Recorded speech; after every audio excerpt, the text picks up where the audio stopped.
Well, good evening, racing fans. Welcome to racing action from Grand River Raceway. Our first dash will go to post in approximately 20 minutes. And just a gorgeous fall day. Just nice moderate weather. 21 degrees Celsius will be the recorded temperature.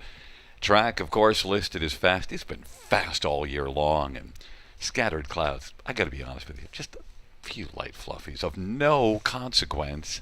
Just blue skies and little white fluffies. Just a gorgeous night.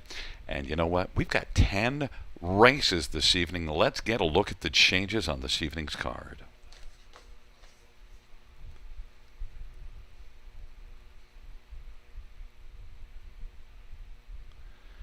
In race number 1, number 5, Candy Spot. Open to blinkers. Open to blinkers. Race number 2, no changes. Race 3 will go as programmed. In race number 4, there are no changes. Race 5, number 8, Unsurpassable, is scratched. Race 5, scratch 8, Unsurpassable. Race number 6, no changes. Race 7, number 4, Charbo Gem is scratched. Race 7, scratch number 4, Charbo Gem. Race number 8, number 1, Wicked Craving, is adding a Murphy blind on the right side. It should say adding a Murphy on the right side and adding hobbles. And note that scratched is number 7, Solitary Dancer.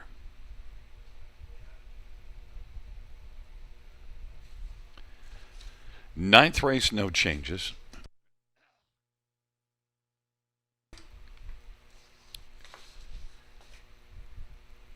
And the 10th race, number 5, Chip Happened, adding a Pelling Pacifier. Scratched is number 8, Poof. Once again, note in race number 10, number 5, Chip Happened, is adding a Pelling Pacifier. And scratched is number 8, Poof. Once again, reviewing races 1 and 2. Race 1, 5, Candy Spot, open bridled blinkers. And the second dash, there were no changes. Also, no changes in who our handicapping expert is, and why would we change that? We have a great handicapping expert, our co-host here for Grand River Raceway Racing, and our London Bureau Chief. How are things down there in London, Sugar? London is just about the same, just beautiful. What are we into now? Almost late September weather. Yeah, it's a beauty day here. And we're all looking forward to getting back at it. I guess 2 weeks from tonight will be our opening night of a brand new race meet. And 1 week from tonight, closing day for Grand River Raceway, Gary. Oh, don't say that. Oh, my God. I don't want it to end. Right? It's too short. It's a short meet, yeah. You know what? We do 8 months of winter. We do hard time. Don't that winter meet is not such an easy bad task, but we go out with a bang with that Camelot Classic night. Listen, when you're talking about a weather like today, don't use the word winter. Just keep that out of your vocabulary as long as possible. We have 10 races tonight. I'm really interested to see. I haven't even checked your picks yet. I'm a little behind on getting your stuff written down and checking what I've got here. And no worries. So we'll see. No worries. We've had a bunch of difference of opinion on our picks over the last little while, and I'm interested in the 10th race. Chip Happened. You know, I've been loving that horse, but I'll tell you, this is one that's happened off stride a few too many times. The changing equipment, trying to get it rolling, open to Pelling Pacifier. Right. I like that equipment change. They're going to try something different, right? So you might as well. I like any equipment change. If it's not going right, try something different. 100%. Put the equipment all on upside down. Maybe that'll work.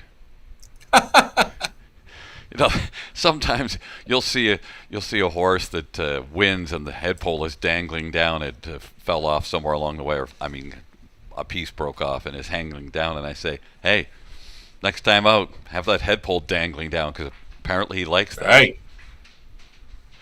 Anyway, we're going to be back. You know what? I want to save all of our bullets with 10 races.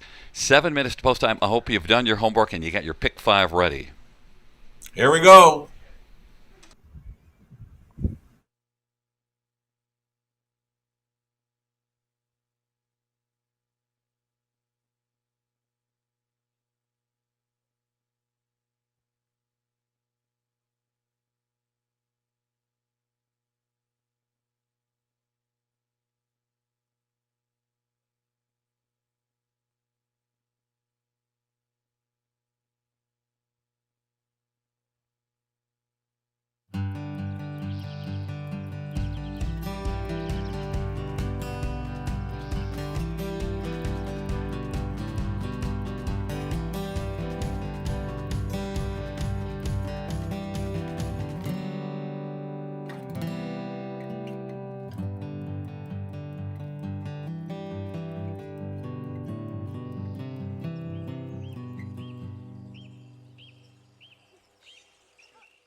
And you know who has a birthday today? We'd like to pass along a happy birthday to Dan Wilkowitz.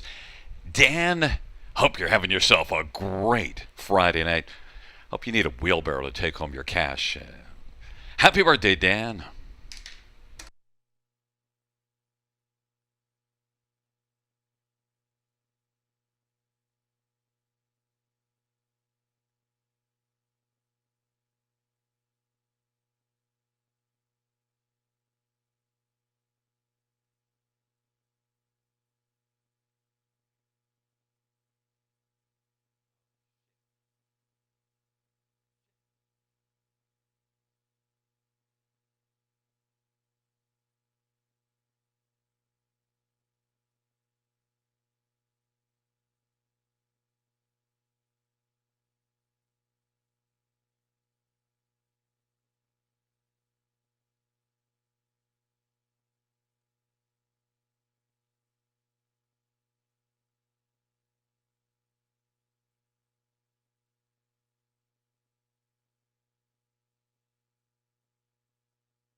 Hi, everyone. Welcome back to the show. You're watching Grand River Raceway. I guess we're down to our final four. Four race days left, including tonight, Monday, Wednesday, and next Friday, the final card on this 2025 meet. All post times continue to be 6:20. Gary Guy opens up the pregame at 6 p.m. each racing evening. We got 10 dashes on tap tonight. So it's like this for go-to wagers. Pick fives. Starting up in races 1 and 6, we've got the pick fours beginning in races 2 and 7, and plus those non-jackpot high five plays in races 5 and 10 on the evening. We've got trotters starting things up. We've got trotters to finish the night as well. We've got lots of trotting events on this evening's race card. We've got the $5,000 guaranteed pool pick five play right up front, race number 1. Let's get into some ticket ideas. Myself, Gary Guy, and Conley Ecclestone have done our best to map out the winning pick five tickets starting off in race number 1. So let's bring them on up. All right, for me in the opener, I'm using 3, 5, and 6, and those are the 3 that are taking the earliest action. My top selection here was the 6 Whoop Mass. Roger Mayett with us tonight. Training and driving. Whoop Mass looking for that maiden score. He's been over at Woodbine Mohawk Park since leaving here in late July. We like his chances to start things up. Good luck, Roger, with Whoop Mass in this evening's opener. Race 2, I'm on the 1 and 5 win. Chester Phoenix, as well as 5-Star Lou, a logical pairing there. Maybe a solid exactor box play there in race number 2. Third race, we're on the 5, a Wicked Prince, and the 6, Better on Ice. A couple of speed balls, right? Another one where I think would be a pretty logical exactor box play. 5, 6, 6, 5 in the third. Fourth race, pacing event. We're 4 deep there, deepest of all. 1, 4, 5, and 7. And on the end of it, race 5, back to a group of trotters for that non-jackpot high five play. Using the 5 base lits as well as the 9. They meet Red Chapota. $19.20 to play along with the Sugar Man for this early pick 5, 1 of 2. Pick 5 plays on tap for this evening. Again, a $5,000 guaranteed pool. Let's bring in track announcer Gary Guy with his best go on the early pick 5. I can get under 1920. 960, there's a number I've never used before. And look at that first race. Right away, I saved some currency because your top one, Whoop Mass, I said, that's enough. I'll just go right there because I like Whoop Mass to come in here. Off a 10th place finish last time out at Mohawk, but I am not afraid. Right on. This is one that I thought looked good here back when we saw this one earlier in the year. Second race. Well, your top pick is 1 Winchester Phoenix, and I said, you know what? I don't even have that one, but I do have a couple that you are your part of your top 4. I took one of yours, a 5-Star Lou. That's one of your pick 5s, and 7 Into It Big. I'm into Lindsay Kerr with this one because I just think this is one that did not race well at Mohawk last race, but just before that was racing well. Has a really nice top 2 record. 8 out of 11 on the season. So I got the 5 and the 7. In the third race, I took your first 2 horses and I added one more. Party It Up. Just going to party it up with the 7 added in. Damien McClellan for Kyle Boston's. One that was racing really well before that start here last time up. But this will be now the second start Kyle Boston's. So maybe Partied Up. He's able to join the party and be part of the pick 5. And the fourth race, well, we have a difference of opinion because you have Whiskey Blue Chip as your top one. I took a 7 Wicked Road, but I also took Better in Heels. We will have a driver change, I should mention. Travis Henry is at Mohawk, so Better in Heels will have a driver change. But I just got the 2 on the outside. And in the 5th race, you know what? I thought the 5th race was maiden trotters. We 2-year-olds, we have a hugely different opinion here. Your top 2 are 5 and 9. I have the 3, 5, 4, and 1. So I do like your 5 baselets, but I also have some others that you didn't have. Misty Vodka and Trenton Miss Trixie and Angel Shefford on the inside. Daryl Teese and Chantel Mitchell. Horse that didn't race well in the first start, but I'm going to go to that strong combination off the inside. So it's a different kind of ticket and almost looked like a Christmas tree, except for I could have added into the 4th, but I didn't because I want to keep it to 9 $8.60. Well, Gary Guy, he figures it gets tougher as this pick five sequence goes on. I agree. 2-year-old maiden trotters on the end of it. The scratch of number 8 might be the all button for many on the end of this pick five play. Gary's in to go for just $9.60 on his 20-cent wager. One more ticket idea for this early pick five to look at. A friend of the show, Conley Ecclestone, firing in here. He's going to go too deep in the opening leg with Slim Daisy and Whoop Bass, 3 and 6. So all of us have number 6 covered in our pick five play. As mentioned, good luck, Roger Mayett, with us this evening, trying to break the maiden with Whoop Mass in tonight's opener. A lukewarm favorite right now at 2-1. 3 deep for Conley in race 2. He's using 1, 5, and 7. Over into the third, he's on the 5, Wicked Prince, and 6, Better on Ice. So we're on the same page for that one. His single over into race number 4, number 7, Wicked Road. Anthony Hahn on board after just missing in the latest. Clocked up a trip there, 55 and 1. His better half, Meg Chrome conditions. Conley Ecclestone single in race number 4, number 7, Wicked Road. 3 deep on the end of it, Misty Vodka, Bay Slits, and Intel Queen, 3, 5, and 6. For Conley, completing a pick 5, ticket idea, $7.20 on the 20-cent wager, should you care to play along with Conley Ecclestone. Best of luck to all racing and playing along this evening. A little over a minute to go here on race number 1. Gary Guy with a Pulse Parade next.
Field on Post Parade for race number 1.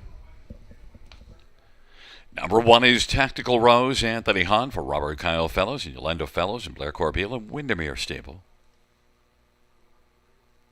Number 2 is High Value, Damian McClellan for Kyle Bossens and William Brown and Levi Kepfer.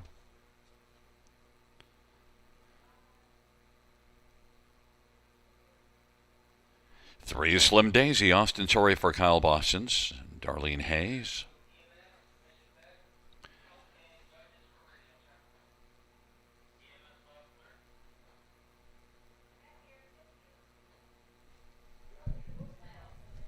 Four is Royal Me, Jason Ryan for Cassidy Schneider and Colonel Schneider Jr.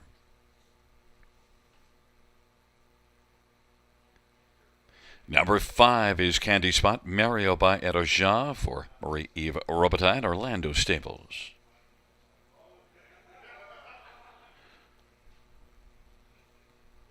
Number 6, Whoop Mass, Roger Mann, Trials and Trains for Just in Time Stable and Ben Mudry.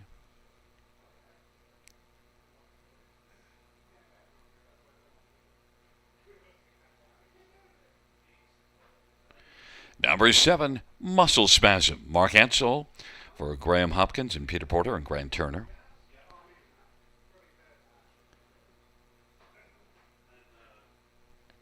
And number 8 will be with us.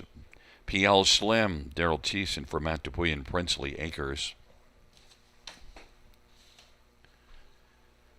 It is a field of 8 for race number 1. We get maiden trotters, non-winners of race for $5,000 lifetime. And, Sugar Whoop Mass is currently 3-5. There is the 8 PL Slim. And number 6 Whoop Mass is the one that all the cappers are on.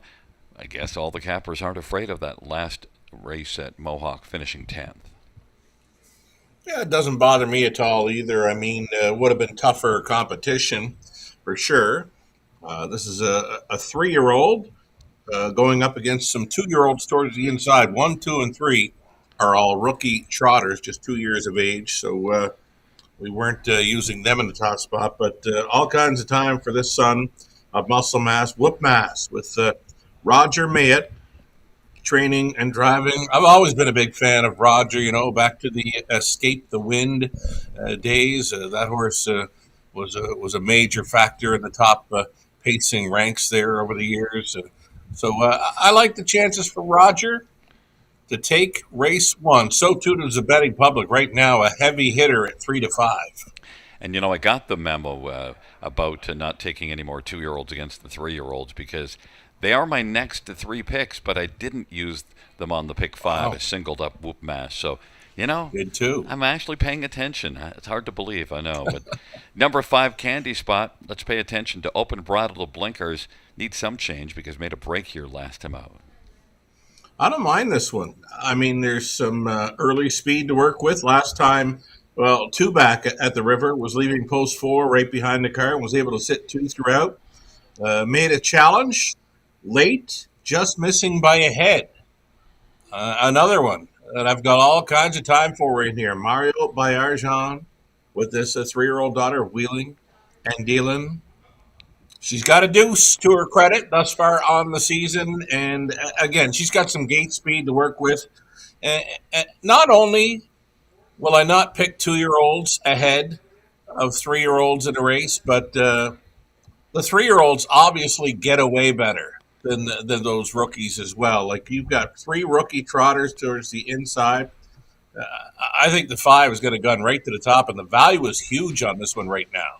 Yeah, and Candy Spot is one that finished second, beaten ahead, just 2 back. How about number 3, Slim Daisy in Austin, Surrey? Yeah, not bad. 58 speed over Woodbine Mohawk Park. Does have a 59-2 sub 2-minute speed over Grand River Raceway. The only downside for me on this one was that 2-year-old status. A daughter of Muscle Mass, though fitting in well with these. I've got her pegged as a top 3 threat. Wouldn't be surprised to see her hit the exactor. I just don't see a 2-year-old winning this race. And I should mention in the 4th race for people playing the pick 5, that driver change on 6 Veteran Heels will be Phil Houdon. Just got it, Phil Houdon on 6 Veteran Heels in the 4th. Number 2, High Value, is my second choice and raced really well here last time out. Did too, on top all the way. A rarity, right? A 2-year-old trotter showing some quick speed, opening quarter mile in 29. Well rated throughout, just a little short on the end. So that was a great learning curve. If there was a 2-year-old that could pop in here, maybe it's this one. Damien's just got to get this colt son of my MVP away cleanly. And if he does and gets a spot up close, beware. He's your beware horse in the opener. If he does win, I'm mad at you because I was going to take him and then I remembered what you said to me. So just beware. I'll be upset with you all night if the 2 wins, even though, look, I'd be happy. Let's go Mario and let's go Roger. It's going to be like that. I'll be happy for Kyle Boston, though, so I can be happy for the connections. Mad at you, but happy for them. It's a field of 8 for race number 1, and they're nearing the start. They're at the start of the round, and Peel Slim is going to blast, and also getting out is Candy Spot. Candy Spot and Peel Slim. Whoop Mass is racing position third in the early action. Slim Daisy, high value on the inside, then Tactical Rose, and then Royal Me. Muscle Spasm is trailing. PL Slim at 12-1 has the lead. PL Slim, Candy Spot is second. Slim Daisy third. High Value, then Tactical Rose, and Whoop Mass is trying to find his seat, and right now is still on the outside, but looks to maybe slide over to the pylons, and is going to do so sixth now, though, as they race off a quarter of 28 seconds in the opening quarter. And on the inside, second last is Royal Me. To the outside is Muscle Spasm. They head up towards the half. Fronting the field, PL Slim, who was sharp from an outside post from the start, and is 12-1 on the board. Candy Spot's in a good spot in the pocket. Slim Daisy racing third. High Value is positioned fourth. Whoop Mass was on the inside for a few seconds and has quickly popped right back out and will get cover. Slim Daisy took out from third. Slim Daisy followed by Whoop Mass is racing fourth. High Value fifth to the inside. Muscle Spasm, Tactical Rose, and Royal Me. PL Slim as they race on toward three quarters off that 58-1 halftime. PL Slim at 12-1, still with a front. On the outside, Slim Daisy. There goes Whoop Mass, now three wide, and Whoop Mass is coming on gamely for Roger Maydot as they race their way towards the top of the stretch. And it is PL Slim and Roger Mayotte with Whoop Mass. And then on the inside, Candy Spot, Muscle Spasm as the field races towards the top of the stretch. Whoop Mass and PL Slim as they turn for home. And then Candy Spot, and kicking in late also is Muscle Spasm, but it is Whoop Mass who's got the late lead. Whoop Mass, as they come to the finish, is going to score the win. PL Slim did finish second. Then Candy Spot and Muscle Spasm, 159-4. Whoop Mass, early on had to take back and was way back there sixth, but you know what? Didn't really matter because that's not where they pay. They pay for the finish. Well, that 3-year-old was in a bit of traffic, They were kind of bunched up in that opening turn. This one actually got steppy and actually rolled off stride for about 3 or 4 strides. It was if you weren't really paying attention to this horse in the opening turn, folks may have missed it. But just a very brief break. So that's why Roger was taking back to find some pylon position, and I was a little worried about this one going into the final turn, because he was going all in, making another big move on that turn where he was putting the steps in prior to the opening quarter mile. But well-meant winner. Roger wanted this one. 159-4. Maiden score. Whoop Mass at 3-5. Nice bounce back by PL Slim because last race tired out, so blasted out again. Went to the front from post 7 last race and tired, but this is one that went to the front from post 8 tonight and was really good. And you saw that at Georgian 2 starts back, blasted out from post 8 and stuck around. So that was a nice rebound for the 8. I think so. 12-1 appeared to be second, just nipping my 5 Candy Spot there, but a very gutsy effort from that one. He wasn't really done. He was staying on. There it is. He's the deuce at 12-1 over Candy Spot. Muscle Spasm, Mark Etzel, rounding out the super at 25-1. So there you have it. The outside 4 starters, where we mentioned all the 2-year-olds, 3 of them were on the inside, and it's always going to be, most always, I'll say 98% of the time, you're going to see the older horse sitting up close, especially on the trot versus those rookies. Hey, I listened. Thanks, bud, because they were my next 3, and they are not there. It's a 6-8-5-7, and I singled up home, Gary. Yeah, singled up Whoop Mass and got away with it because 3-5. I didn't expend any currency. Got to keep that cheap ticket rolling with a single there in the first. But Whoop Mass, when it was go time, was able to go. Exactly. Credit Roger for being brave to send this one into that final turn. Again, very steppy on the opening turn. That same turn, second time around, no problem. And back in front of us is number 6, Whoop Mass. Whoop Mass is a 3-year-old Muscle Mass bay gelding owned by Just in Time Stable and RAW Equine and Ben Moudry. Roger Mayotte is the trainer and winning driver. Whoop Mass, 159-4.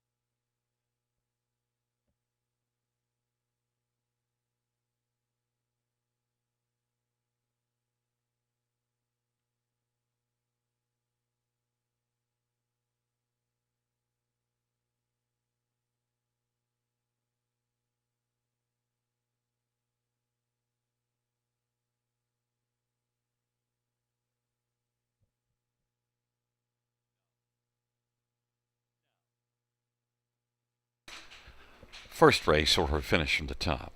First race payouts, rather. 6 Whoop Mass, 320, 280, 230. 8 PL Slim, 1030, 910. And 5 Candy Spot, 420. $2 Exactor, $35.90. Dollar Try, $135.10. Dollar Super, $785.85. 20-cent Super, $157.17.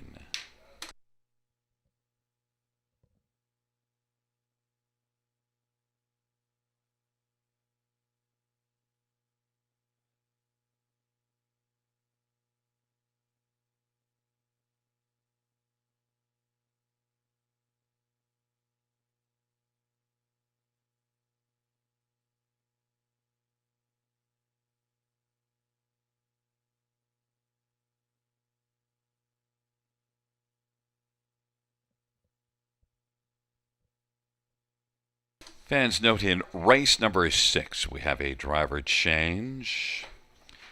On number 3, Connor B, it'll be Nick Boyd. Nick Boyd will drive 3, Connor B in the 6th.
First race or finish from the top. 658 73142 on the bottom. That's 658 73142 on the bottom.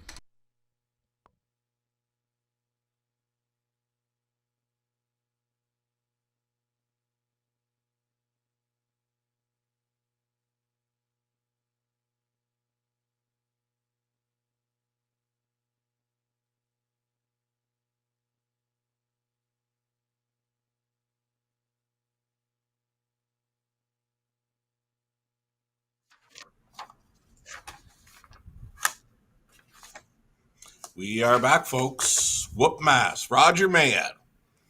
Nice win, Roger. Way to keep that one together. and break that maiden score in the opener. Nice trip, nice win, 3-5 favorite. Starting up, a pick 5 pool that contained well over $6,000. Race 1 total handle come back pretty good, almost $30,000 wagered into the opening race of the night. 10 races on tap. We are set to dive into another go-to wager here, this being the pick 4 play. $2,500 guaranteed pool.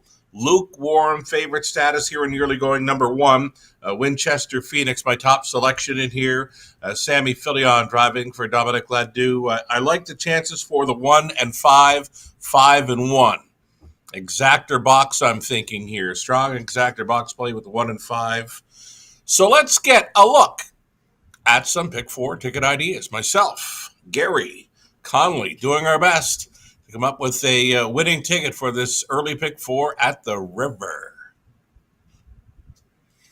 So there it is, 1 and 5, 5 or 1. My top selection was the 1, but I'd be playing exactor box here all day in race 2 along with that pick 4. Third race, another race where I thought a good chance for an exactor box with the 5-6, 6-5. Fourth race, that's where I've gone deepest of all those pacers. We've got Lydia Go on the rail. We've got Whiskey, Blue Chip, and Century Liberty both leaving right behind the car. And then outside the 7, Wicket Road. 1, 4, 5, and 7 for me in the fourth. Fifth race, final leg of this pick 4 play. We're on the 5, Base Lit, so likely to be a favorite in there. Number 9, Vimy Ridge Epona.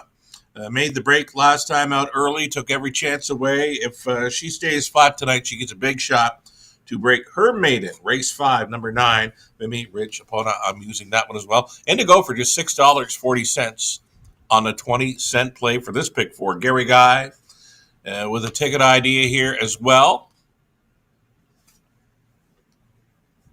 So Gary, the opening leg, he's on the 5 and 7. No rail horse for Gary here in race 2. He's on 5-star Lou. Into it big on the outside. Third race, he's outside to the 5, 6, and 7. And he's again outside in race 4. 7 and 6. Wicket Road being his top selection. Better in heels. His plan B with Phil Hudon now driving. Race 5. Final leg of the pick 4. His top selection there was 3, Misty Vodka, also including the 1, 4, and 5 in his ticket idea. He's spending more than me on this pick 4. He's in to go for his favorite number, $9.60. What's that, Gary? Relax. I can spend a little more. He's opening up the wallet, folks. Conley Ecclestone, his early pick 4. 3D pair, 1, 5, 7. We're on the same page in the third race, 5 and 6. Conley singles up 7. Wicket Road in race number 4. And on the end of it, it's a 3, 5, and 6. Misty Vodka, Baselits, and Intel Queen. Conley with the cheapest ticket of us three, $3.60 on his 20-cent play. Next voice you will hear is track announcer Gary Guy with his post parade of race number 2 of 10.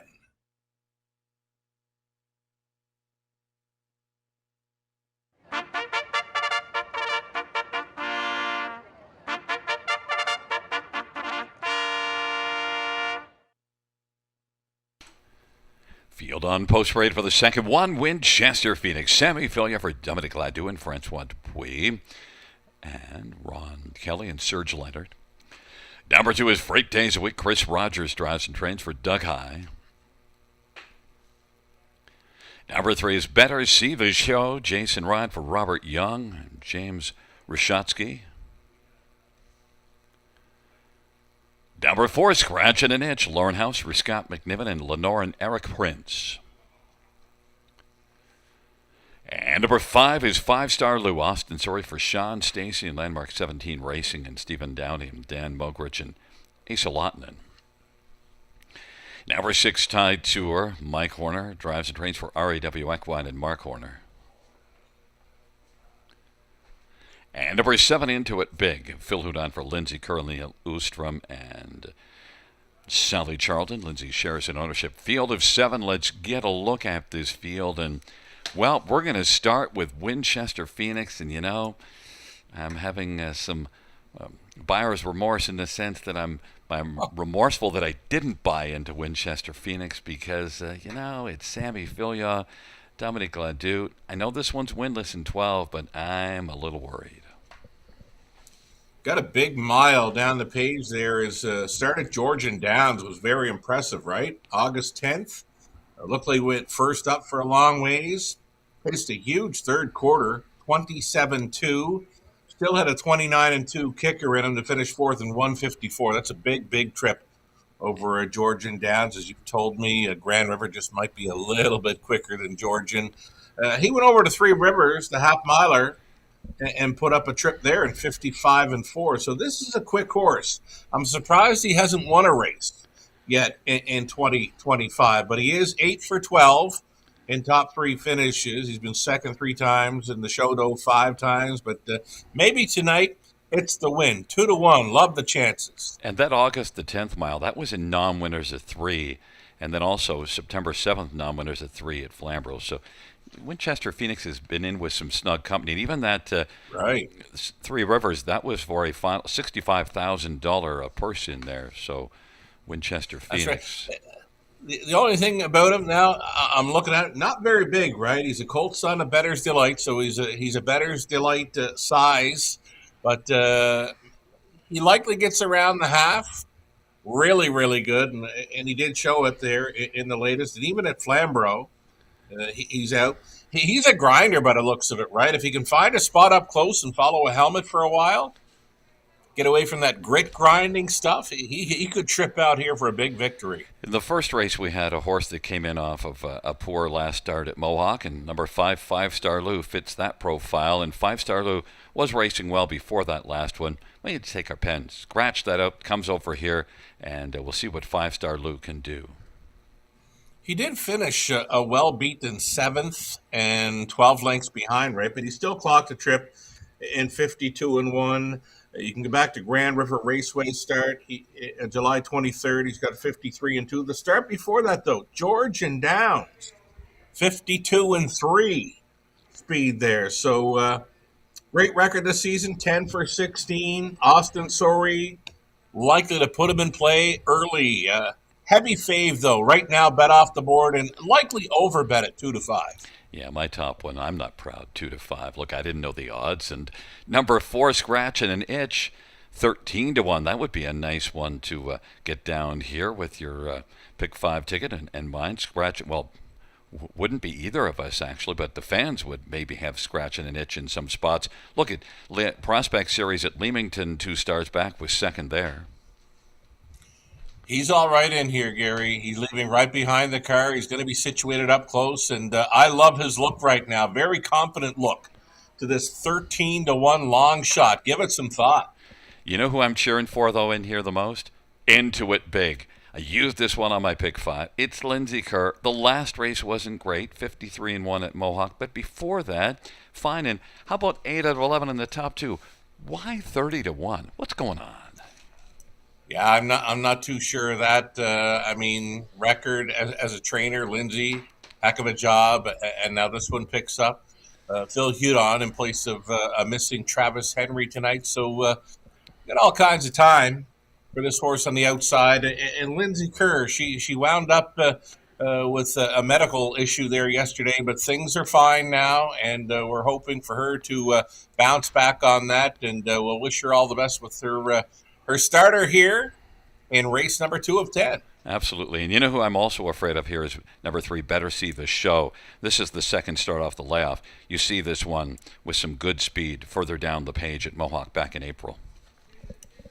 Right on. Could be one to consider in this one. Again, I still got this 5.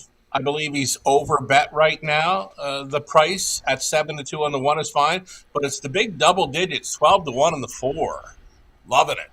Well, Winchester Phoenix is also at a good price of 7-2, and one that looks like it's going to win sooner rather than later, maybe coming up in about 2 minutes. But it's a field of 7, the Prospect Series, gathering speed, approaching the start.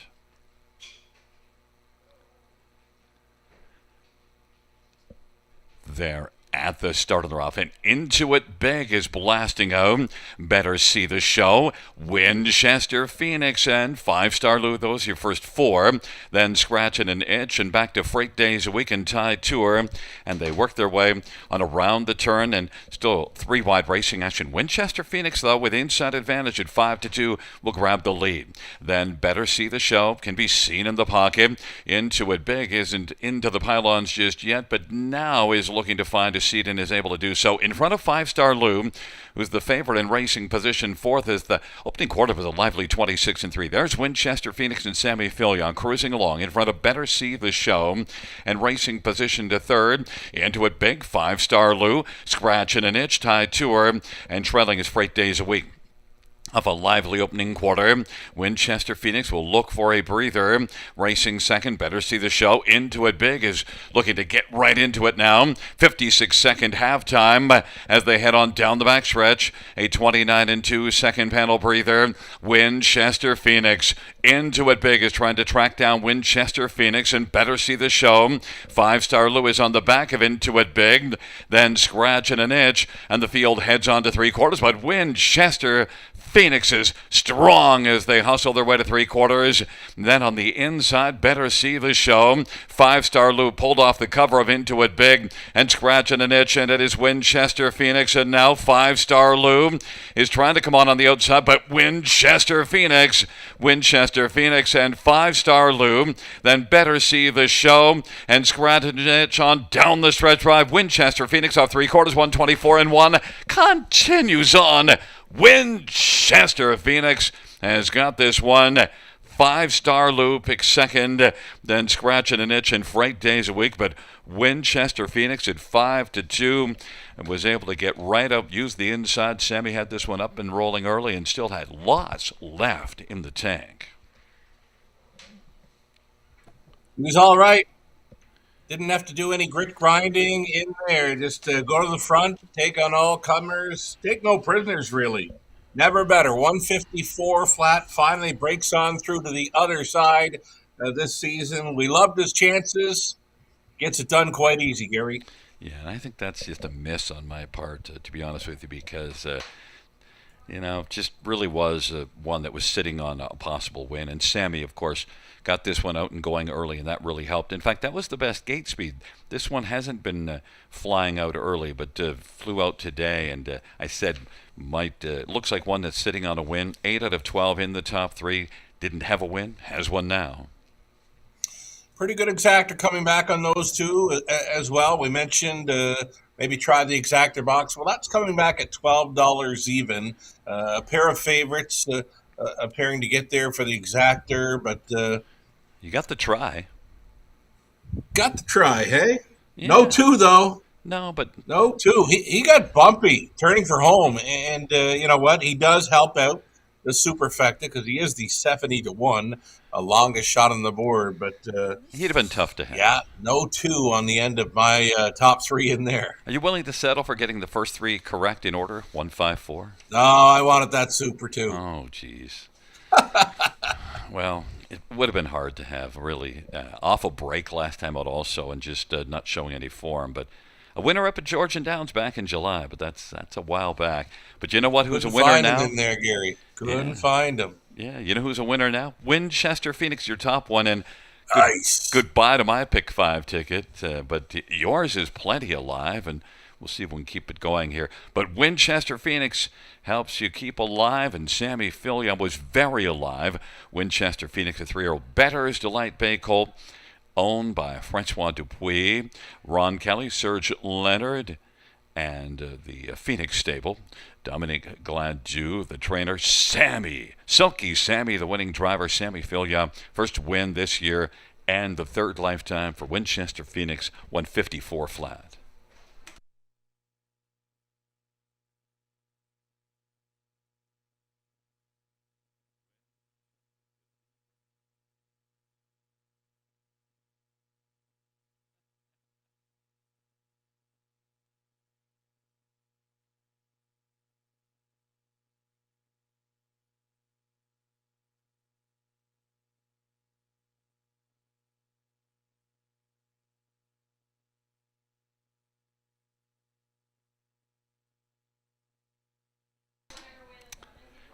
The second race, 1 Winchester Phoenix 780, 290, 210. 5 5-star Lou 230, 210. 4 scratch and an itch 250. $2 exactor $11.60. Ride $13.65. Dollar super $92.90. $2 double of 6 and 1 $15.60.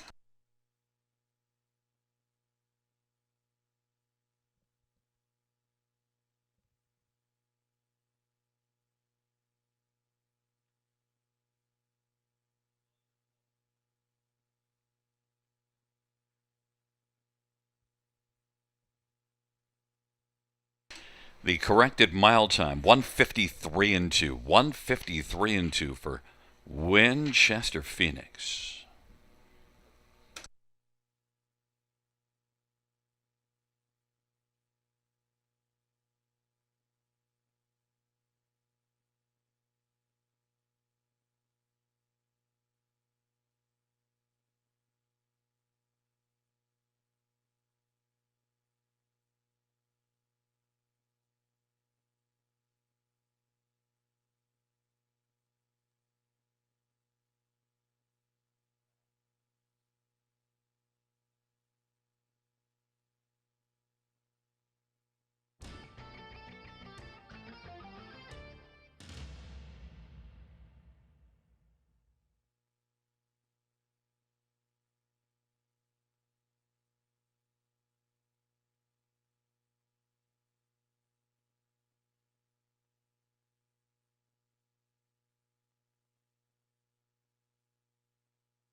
Second race order finish from the top 1453267. That's 1453267 on the bottom.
field for the third on parade. One is Smart Thinking, Garrett Rooney for Kim BX.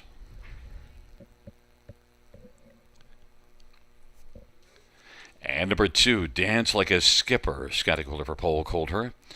And Georgia Pierce and Emma and Avery Longstreet. 3 is On Lace, Nick Boyd for Blair Burgess and Corinne Olsen Burgess. 4 is Zippin' and Rippin', Mark McDonnell for Riley Simpson and Shen Go.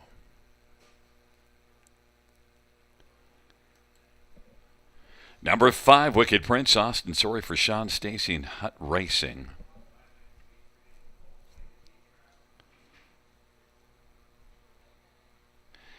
Number 6, Better on Ice, Anthony Hunt for Dale Fritz and Edward Aitchison and Michael Sawyer.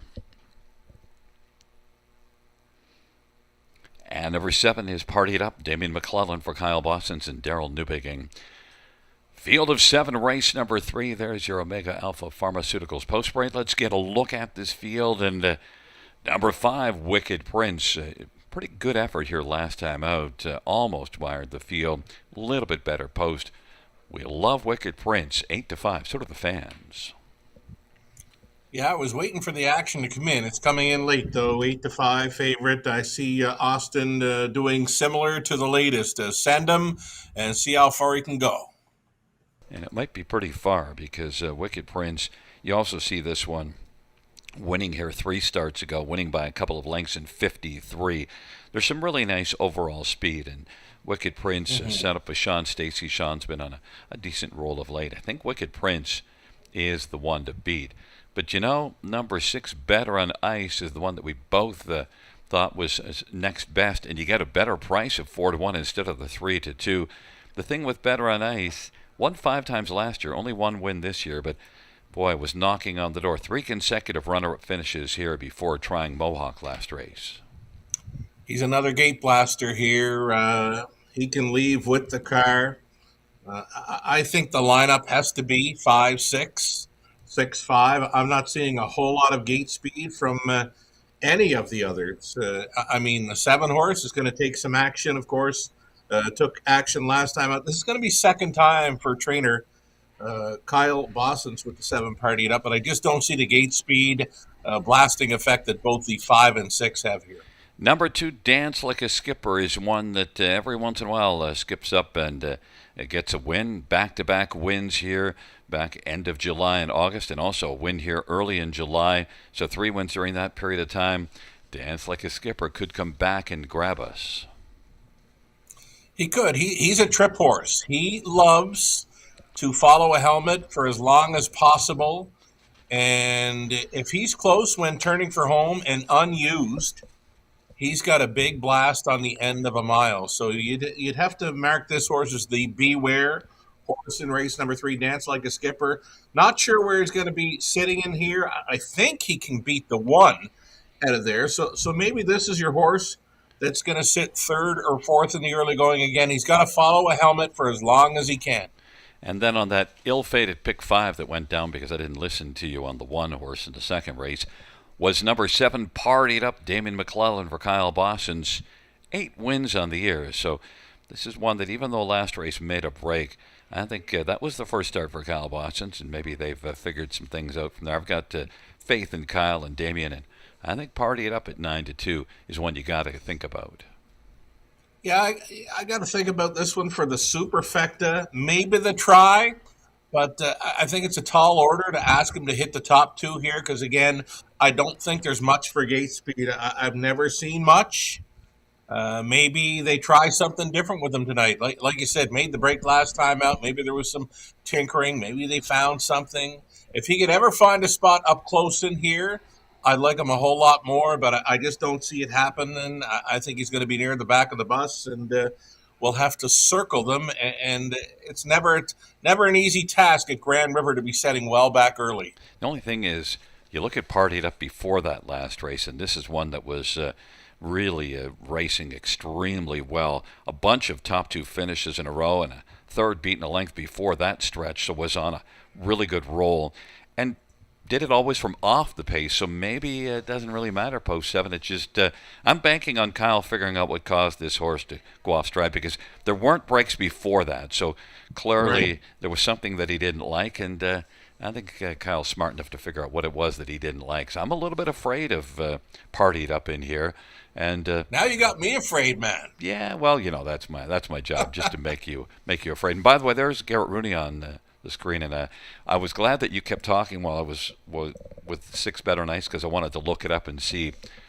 Garrett's 3 away from 2,000, so I needed you to keep Yep. filling while I was on Standard Canada looking. Still at that 1,997 mark. He's got a busy weekend ahead, both at Sarnia and Leamington, and he's back with us on Monday night. So he's set to hit 2,000 anytime. I'll bet that he's certainly got it before Monday. I'm guessing he will. It's a field of 7. And, well, I'm guessing Wicked Prince, 6-5, but I don't like the price. And Better and Ice is our plan B. We'll see if we need a plan B. It is Smart Thinking, Dance Like a Skipper on the inside. In the center and Lace, Zippin' and Rippin' and Wicked Prince. Into the outside, Better and Ice and Party It Up.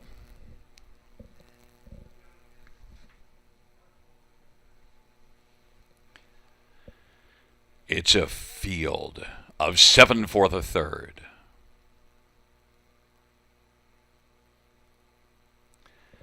Field for the third. In the backstretch, nearing the start. They're at the start of the rough, and Better and Ice is going to get out strongly. Better and Ice is driving early as they race their way towards that first turn, and also getting out very well is Austin Sorry and Wicked Prince, and then Unlaced and Partied Up is racing fourth, then Dance Like a Skipper and Zippin' and Rippin' and Smart Thinking. But Better and Ice was able to skate out and get the lead. Wicked Prince, though, is filling the pocket. Unlaced is third, then Dance Like a Skipper and Partied Up is still partying on the outside, but is going to be able to find a seat on the inside, racing fifth as they come off the turn in 27 seconds. And the trailing pair right now, as they come on past us, racing second from last is Zippin' and Rippin', and then Smart Thinking is trailing the field off a 27 opening quarter. It is Wicked Prince in front of Better and Ice by a length and a half as they head up towards the half. And racing third is Unlaced, Dance Like a Skipper on the inside. Party It Up is back out and partying on the outside, and is going to be coming first over because no one's stepping out.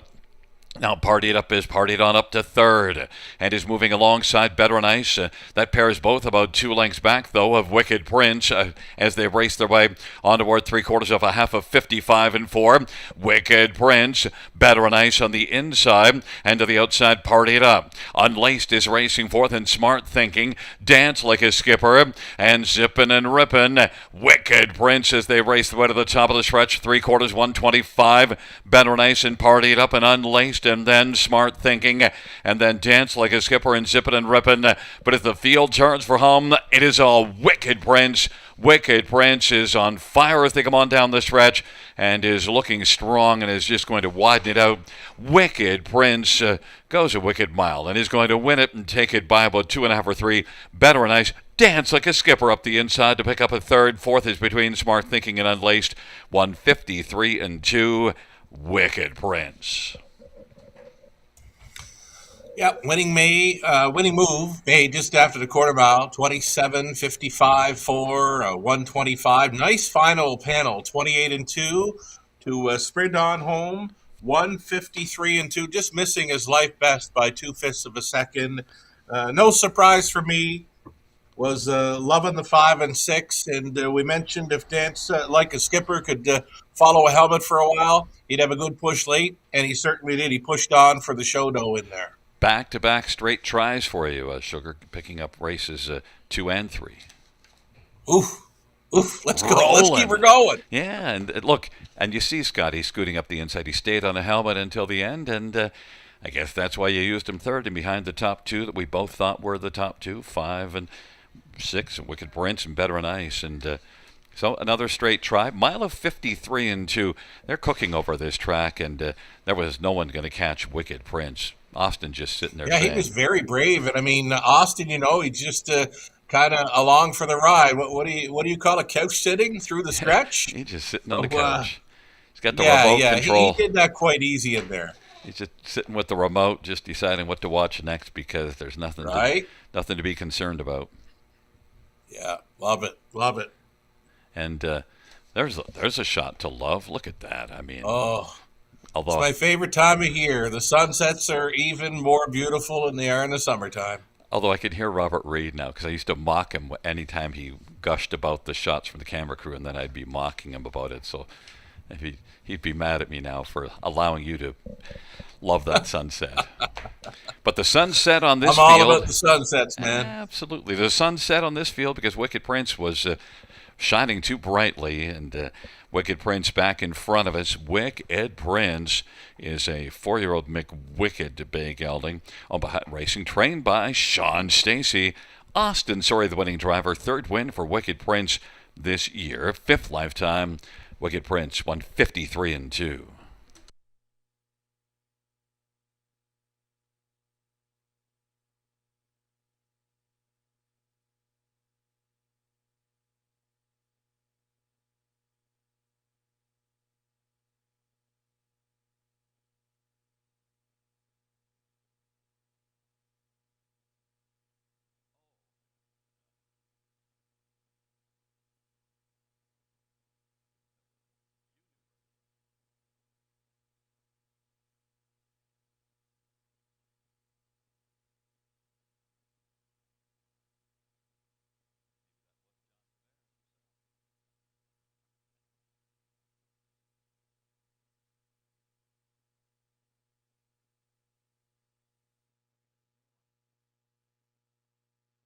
The third race bounce, 5 Wicked Prince, 380, 230, 210.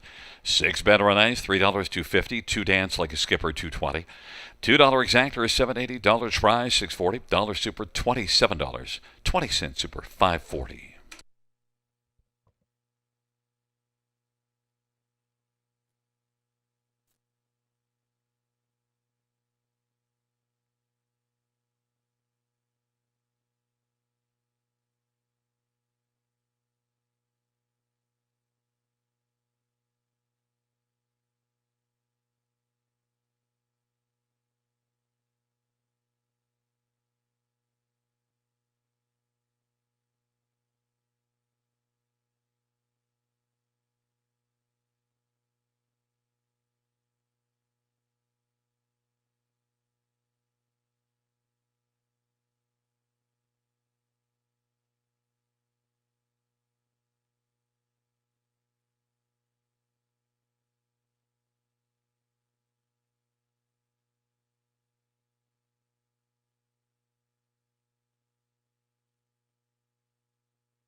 third race over a finish from the top. 5347126. That's 5347126 on the bottom.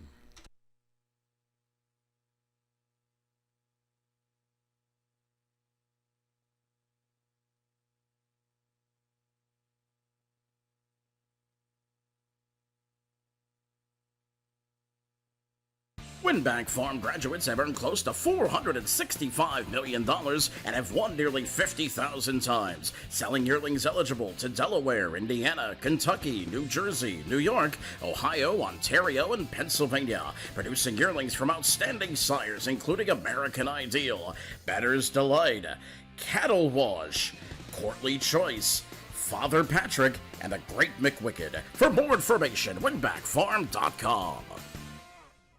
I'm Natasha Day. I train and drive harness racing horses at London, Ontario. These are my main products that I use in my racehorse barn that are all Omega Alpha, the Biotic 8, the Immune Plus, the Anti-Flam, which is great for the horses after they've had a hard day racing. The Biotic 8, I swear by it.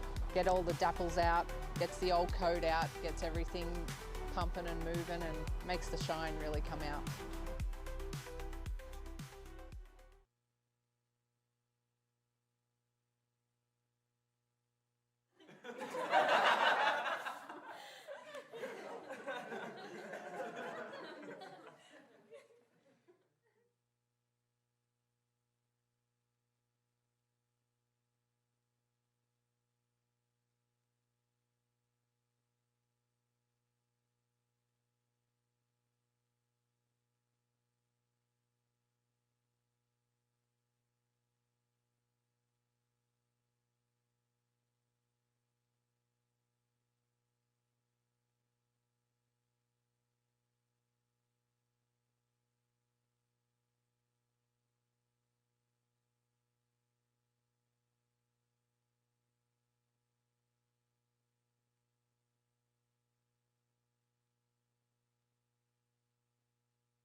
Field on post parade for the fourth. 1, Lydia Go, Austin Sorry for Joe McIsaac and Peter Smith and Jared Morrissey and Robert Boyce.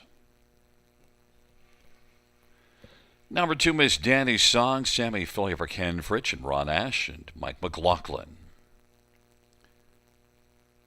Number 3, Isn't Easy, Scott Coulter for Paul Coulter. 4 is Whiskey Blue Chip, Mario Bearojan for William McClure. 5, Century Liberty, Daryl Thiessen for Matthew Trelford and Rick Breyer. Number 6 is Better in Heels, Phil Houdon for Tess Waxman and Ralph Pitt and Troy Learn. And number 7 is Wicked Road, Anthony Hahn for Meg Crone and Hut Racing. It's a field of 7 for race number 4. Let's get a look at this field. Note that Phil Houdon is driving 6 Better in Heels. And number 4, Whiskey Blue Chip. I passed on this one, but not because she's not a really good filly. She's having a great campaign, only because of the stale date, August the 19th. Been out of the box a month. Yeah, I saw that, but the qualifier says she's coming back okay. Decent back quarter in the qualifier, 28-1. Mario, right? We saw Mario earlier with a trotter in the opener and did fine in there. So I like Mario here. My top selection, I'll stick to it. No, and I think you're right. I think maybe I was a little too abrupt in just saying, I got to see a start. Well, you know what? Yeah, if we see a start and it's a win, then you missed a chance to get this one at a price that you're not going to get next time out. Mm-hmm. Certainly Whiskey Blue Chip. How about back here, 52-2, June the 9th, in a non-winners to 3. That's probably would handicap this field pretty harsh in behind this one. That's right. Whiskey Blue Chip leaving right behind the car with plenty of gate speed, too, I might add. That's all right to see. Yeah, I'm sticking with her. I don't mind the price, 5-2. Well, look back in the Prospect Series when she's in with her peeps. She has a second at Georgian, a win at Dresden, and a win at Hanover. So the last 3 Prospect Series, 2 wins and a second. Yeah, I think I might have been a little too abrupt. And besides, you know what? I'm going with you because you're looking for a 4th consecutive win here. And you got the 4 on top. Yeah, so far you got a perfect pick 5, and we'll see if you can get all the way through. That'd be great. And how about in the running for 3 consecutive tries? Well, you'll need the 7 Wicked Road then to finish second. 7-1, lovely enticing price on Wicked Road, especially considering that good last race. Yeah, showed some gate speed in there, was able to ride along up close at 10-1, and actually made a move late on the outside and came on to be second best. So there's some versatility in this daughter of McWicked. I mean, she's been on the lead where she loves to be, but we just saw her come from off the pace last time out, passing late and grinding, digging in. Like her chances, love that price. And looking at the last 2 Prospect Series, winner Gagnon in both of them. Now the difference is blasted to the front. I don't know if is that going to be the plan of attack from post 7. It might be because this one can really fly off the gate. That last race was good and got away 3rd, but still 7-1's very enticing. And also your top one, Whiskey Blue Chip, 5-2. Number 5, Century Liberty, is my 3rd pick and your 3rd one, and one that certainly has been hitting the board very often of late. In fact, when you look down the program, it dates all the way back to July the 26th. You don't see a non-top 3 finish in the bunch. Right, and here's another speed threat too, Gary. You're getting double digits right now on a speed threat with Thiessen on board. He was getting familiar with this another daughter of McWicked right here, getting familiar with her last time out. So I could expect even more. She was 3rd in her latest. You look through the program lines. I mean, she's so consistent. Nothing but 1st, 2nd, and 3rd throughout. Can't believe her price right now. That's an inflated 11-1 on a speed ball threat. And then Lydia Go is one that been racing at Mohawk. Well, the last time we saw this one here was second beaten 4 to Stone Sawyer, which is a good one. Lydia Go shouldn't be disregarded here. 7-2. You get Austin Sorry for Joe McIsaac. Another one likely to sit up close, right? It's the rail to work with. Not sure if that's going to be to her liking or not. She's been at the river where she sat two, made a move late, still stayed on for second in a 55 trip. So, you know what? We've talked about four horses that love to race on or near the lead and all have that 54, 55 speed capability here at Grand River Raceway. And then, we have to talk about 6 Veteran Heels. I know this is one that's just been racing in the 8 claimers the last 3 starts. But the last time out, crushed the field at Flamborough in 55-3. That speed would be very comparable in here off of that half-mile track. Just a crushing effort. Was a crushing effort, but now she's meeting tougher. It's that $8,000 claiming tag that steered me away from this. Well, and look, that's very logical. And 9-5 would also steer you away because certainly is facing tougher. But if you're going to do it with 3 consecutive wins coming in. But I don't like 9-5. But Whiskey Blue Chip, as you look for 4 in a row, and well, I'm on Wicked Road, but who cares because you're the one that's on the winners. It's a field of 7 for race number 4. Let's go. They're into the backstretch.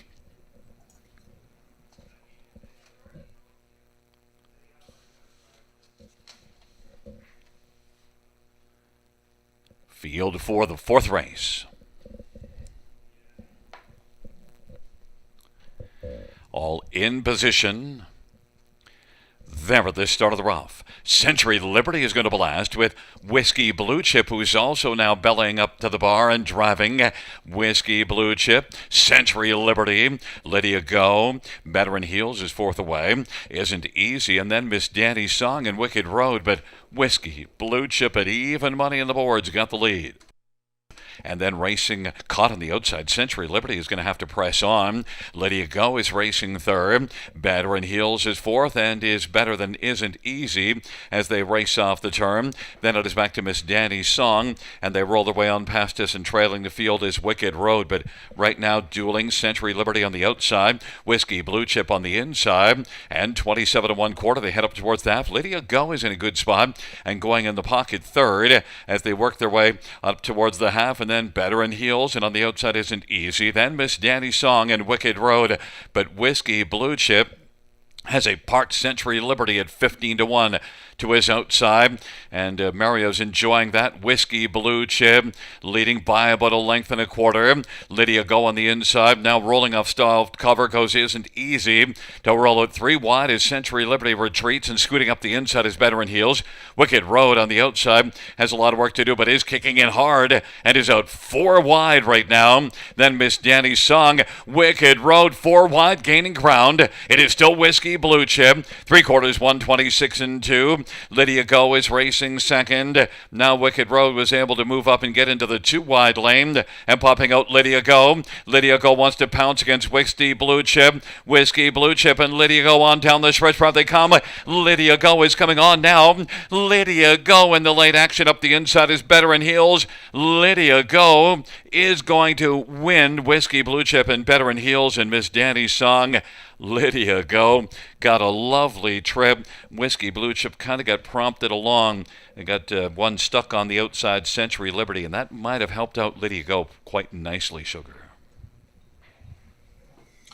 Oh boy, parking ticket for Thiessen, right? And that took the sting out of 4 Whiskey Blue Chip. And, the best trip of all, of course, goes to Austin Sorry with Lydia Go. And Joe McIsaac trained. Austin Sorry driven to win here. 55-2. Never better. Lowers the mark by 3 full seconds. Yeah, and I mentioned that even though this one had only 1 win on the year, you saw this one raced well here August the 18th last time here, 2nd to Stone Sawyer. Got a pocket trip in that one as well. All about the trip, right? Many of them were used. Thiessen parked. Mario was battling on the lead. Anthony Hahn made that big 4 wide push on the end with the 7, but clearly Lydia Go was the only horse that wasn't used up until it was time to go. And even at the end, that might have been a case where a stale date is just slightly the difference, because I think Whiskey Blue Chip, if it wouldn't have been a month off, probably would have been able to have just enough left to drive on, because certainly a very, very quality filly. Could be right there because she had enough to hold on for that deuce at even money, which was surprising. Once she got past, I thought she was going to pack it in big time, but no, she fought for that deuce, and she'll go home second best tonight. She's a quality filly. I would think that Yeah. she's going to be heavily back next time out because she may well have needed that start, but there's a lot of class there. But Lydia Go got the trip. Better in Heels proved to be able to handle this group at least to get a third. Slick steer by Phil Hudon, saving ground late to get his best piece of the pie there. Nice third. Back in front of us is one Lydia Go, and Lydia Go, Austin Sorry, the winning drive for Joe McIsaac, the owners of Peter Smith and Gerald Morrissey and Robert Boyce. Lydia Go is the 3-year-old Dance and Lube filly, second win on the season, fourth lifetime. Lydia Go, 155-2.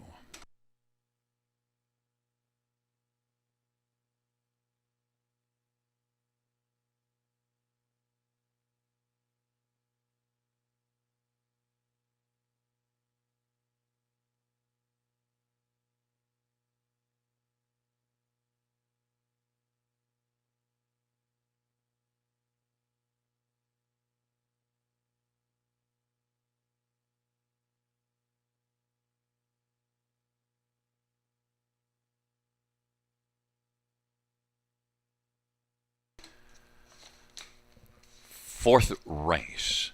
One Lydia Go, $11.74, $2.50. Four Whiskey Blue Chip, $2.60, $2.10. Six Better in Heels, $2.90. $2 Exactor, $23.70. $1 Try, $39.80. $1 Super, $135.25. 20-cent Super, $27.05.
Fourth race, so we're finished from the top.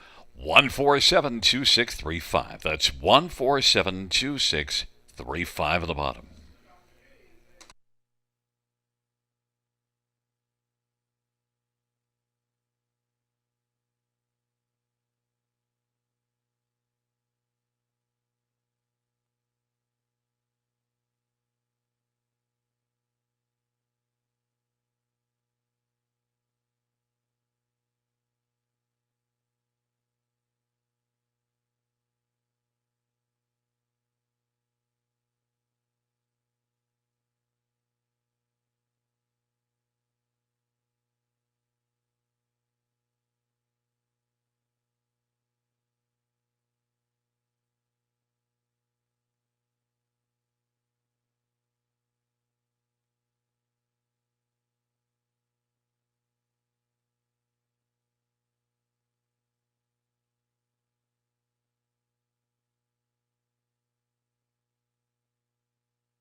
Hi, I'm Susie Kerwood. I train standardbred racehorses.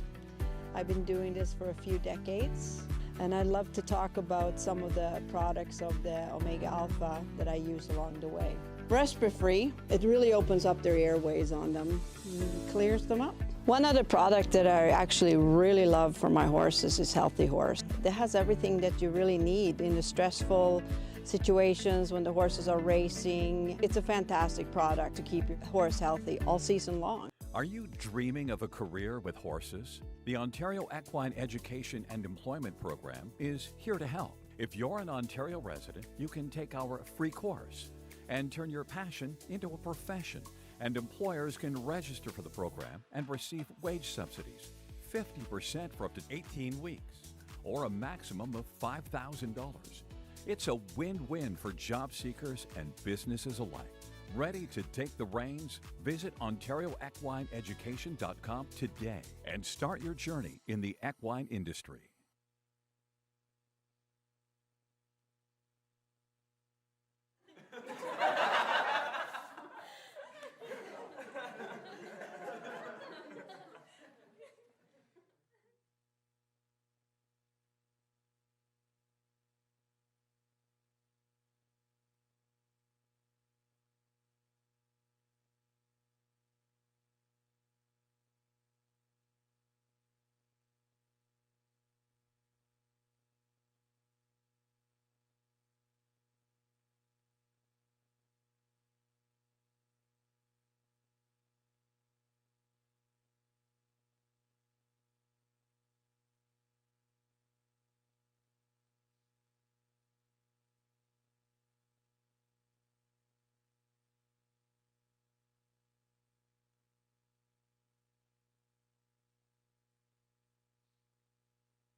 Field for the fifth on parade. 1, Angel Shefford, Daryl Cheeson for Chantal Mitchell, and J.D. Pelche and Claudia Bell.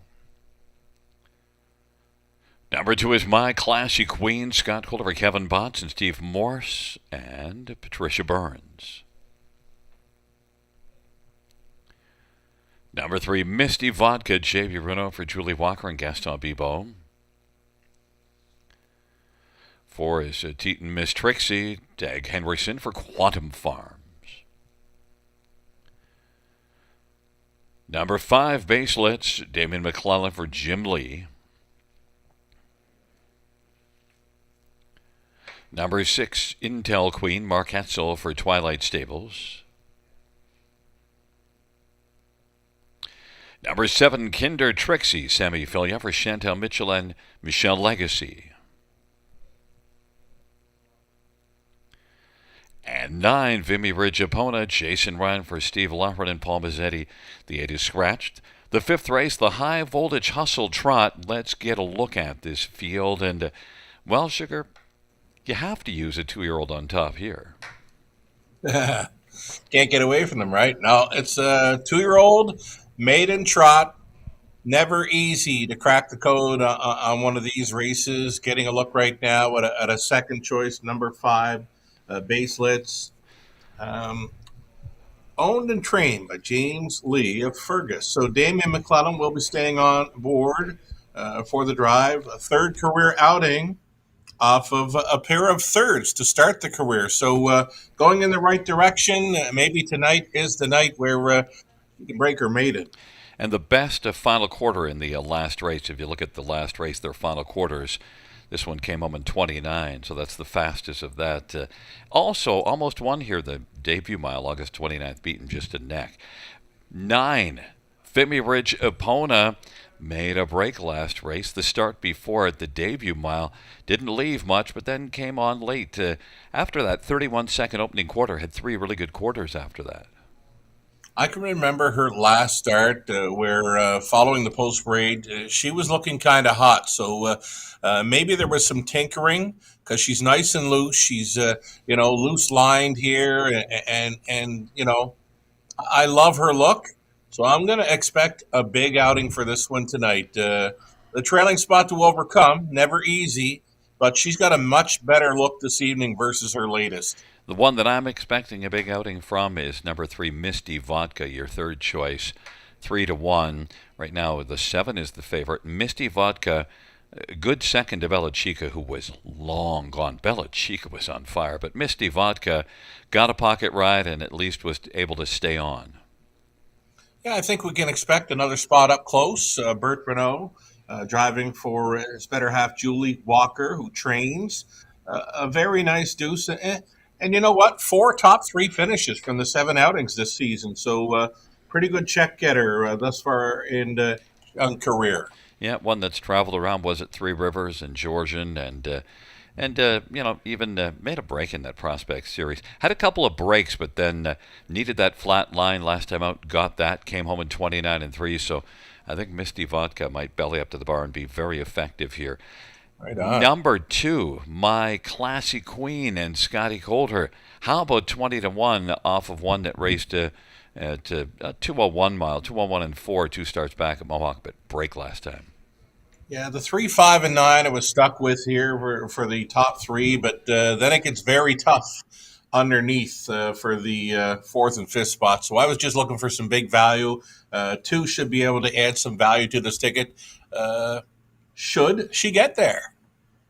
There's one that I did use was for Teton Miss Trixie, but I'm really not agreeing with that qualifying line. I assume that this filly did not go 34 in the first quarter and then 27-2 in the second quarter and then 30 in the third. I think that's can't see it. I think that's a charting error. And you've been around a little longer than I have, and if you're saying it, I'm believing it. It doesn't hold up to logic, to be honest with you. And right, I don't think 27-2 two-year-old filly going 27-2 in that second panel of a qualifier. I doubt that. But I'll tell you what I don't doubt. Dag Henriksen, he's a good trot man, and this is one that I think off of a couple of qualifiers just might be able to sneak up here and be a pretty solid player. It's like I said, beyond 3, 5, and 9. I think you got to go price shopping, and the 4 right now with Henderson offering 11 to 1. There is action coming late for this 7 Kinder Trixie, and something to consider. Right now, a lukewarm favorite. Did not see that coming at all. Although Sammy Filion, Chantel Mitchell, Chantel Right. has about a 30% win ratio here at Grand River this meet. Oh, yeah. She's been outstanding here. Well, even the combination, right, of Filion and Mitchell, very strong over the last 3 or 4 weeks. Probably the hottest combination duo for a trainer driver late in this meet, Gary. Yeah, Sammy will be our top driver in the year, and Chantel just doesn't have as many starts as some of the others, but a 30% win, that is very, very impressive. So, that's a big part of the money, 2 to 1.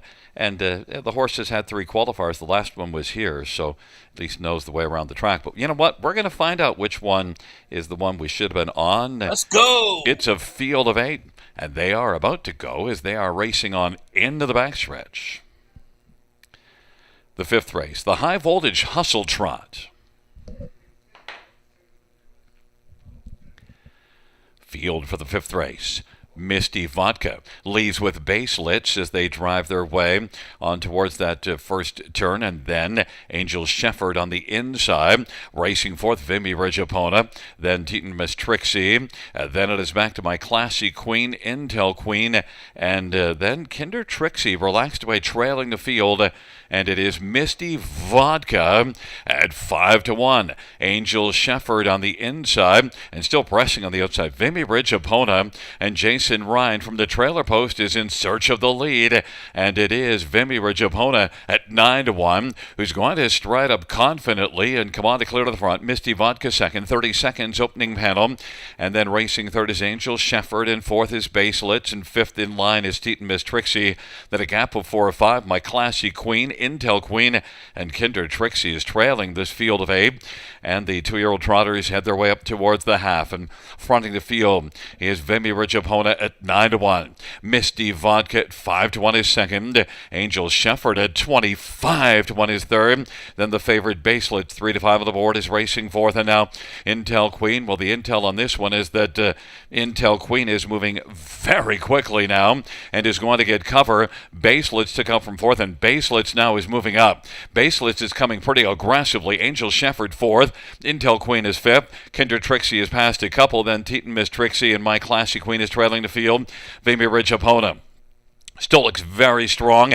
Jason Ryan just is sitting still on the couch right now, 131 and 1. The 3/4 time. Misty Vodka, Baselitz is third and might have flattened out a little bit, and then Angel Shefford and Intel Queen and Teton Miss Trixie, but Vimy Regipona on down the stretch drive. Vimy Regipona cruising at the finish and is going to take it. Vimy Regipona will win it. Then finishing second was Baselitz, and then Misty Vodka and Intel Queen, and Kinder Trixie came from last to pick up a fifth. Mile of 2:01.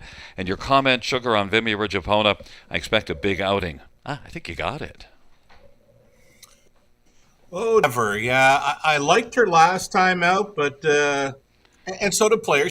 She was 4 to 1 out, but going out of the post parade and towards the gate, me running a little bit hot last time out, and I did comment when seeing her on parade. She looked much better tonight, nice and loose, and Jason was very calm there as well. I mean, he set her up from the trailing spot to throw at the quarter and check her out.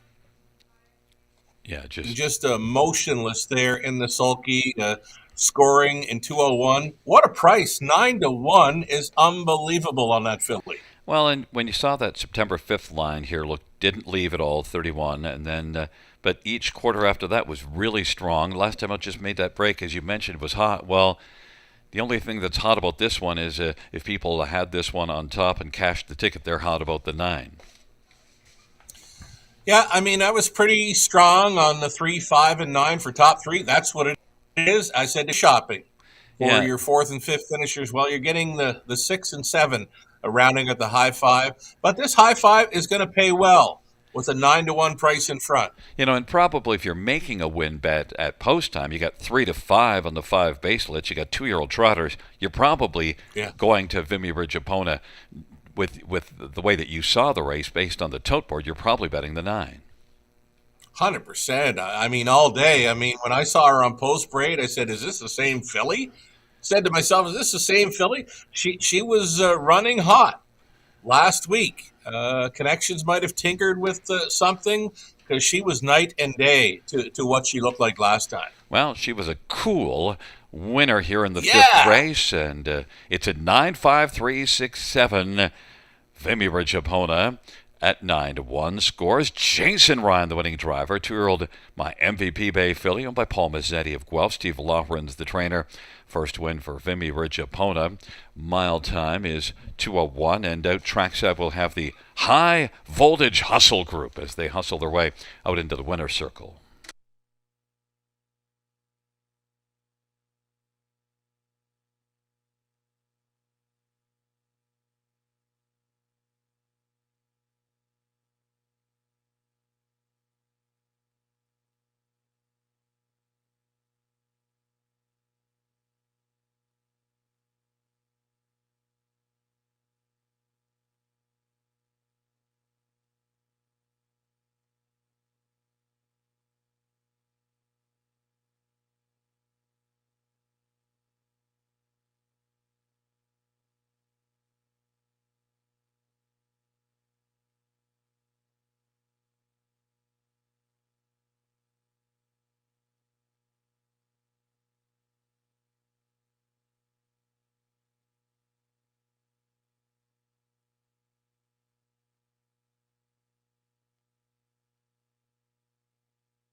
The 5th race, payouts 9, Vimy Ridge Epona, $21.76, $4.85, baselets, $2.40, $2.10.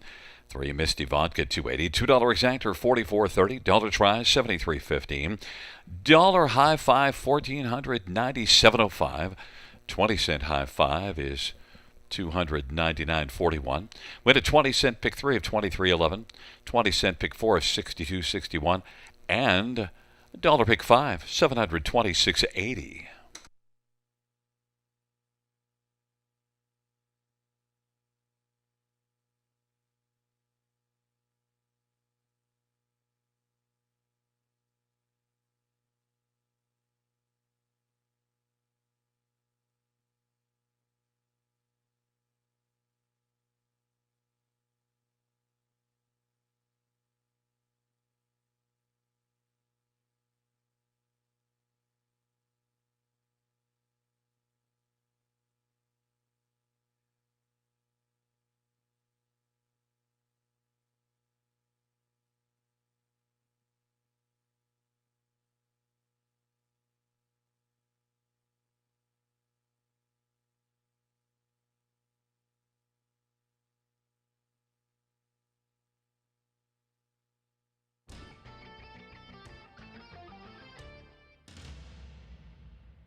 Fifth race order finish from the time is a 673-824-5-1. That's 673-824-5-1 on the bottom.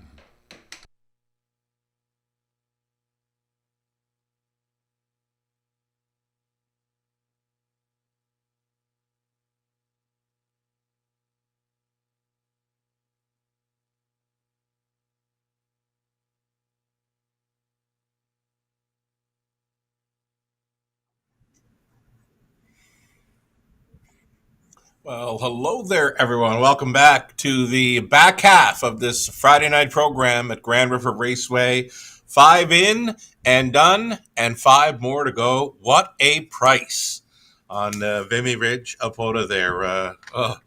Just going back to it once again, looking so good on parade. Once she took control there, right, it was over.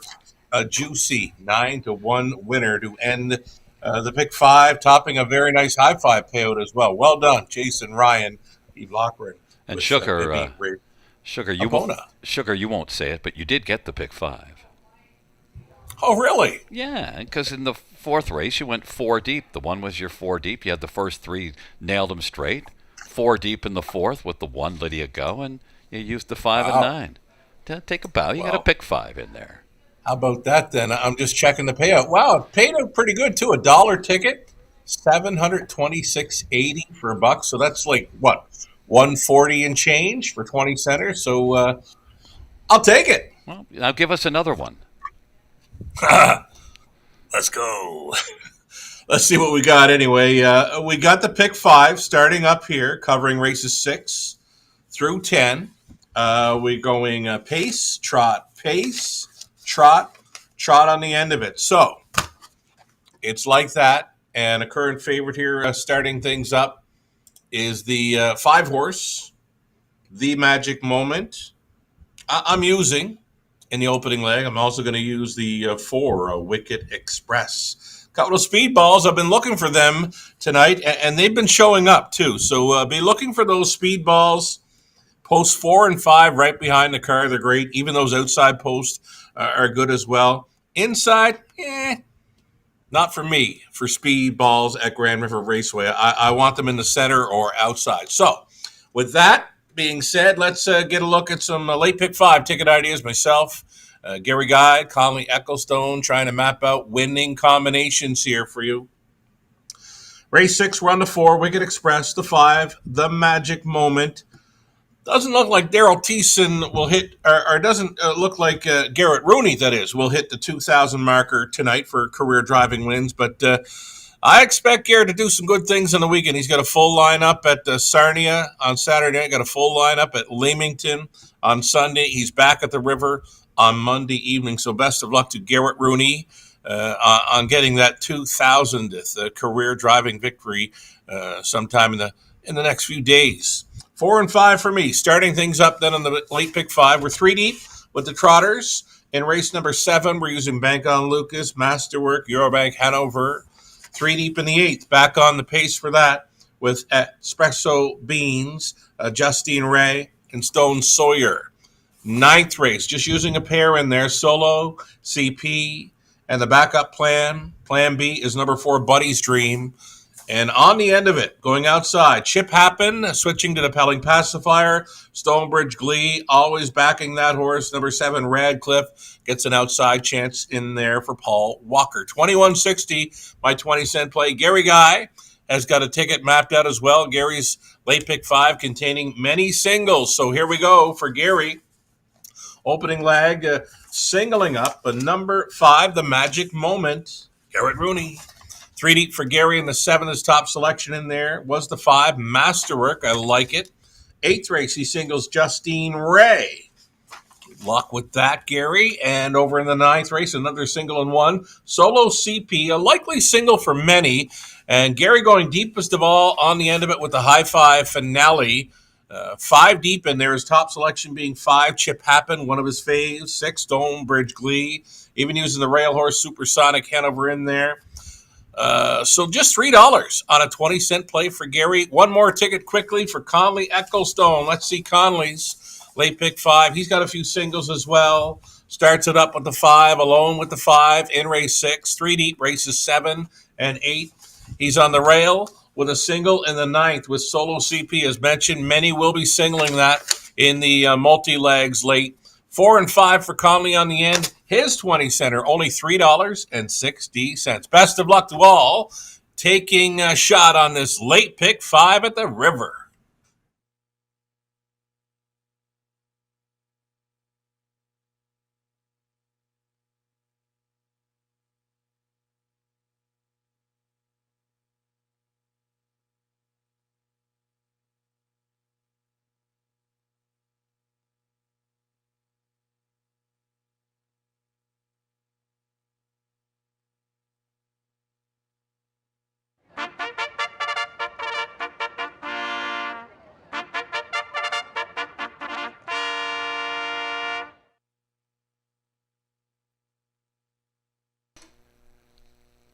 Field for the 6th on parade. 1, Moon Lover Bovino, Jay Harris for Lacey McCabe and Glenview Livestock. Number 2 is Wayne Stone, Natasha Day for Peter Core and Ray Core.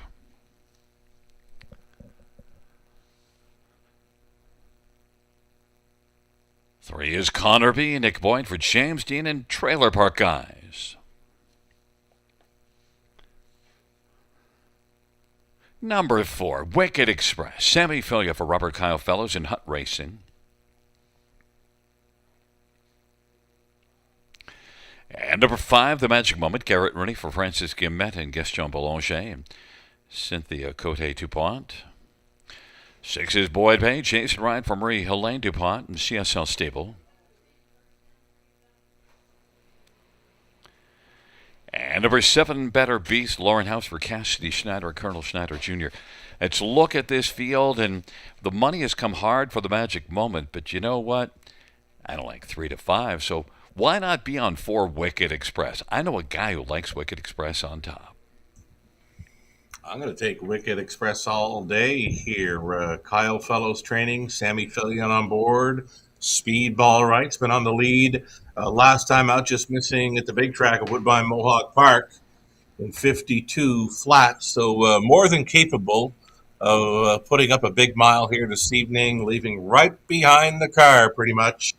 Wicked Express, like his chances, love that price. Yeah, and look, was second to the Magic Moment last time out, but nonetheless did a lot of the work, and then that one got by. But, Wicked Express, that's a strong performance September the 2nd.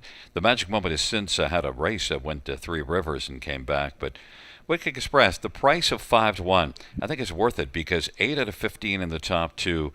And you get Sammy Filia, Robert Kyle Fellows. Robert's trying to cement the driving title here this year. Wicked Express gives him a good shot. And look, he looks pretty strong. He looks there. Great, too.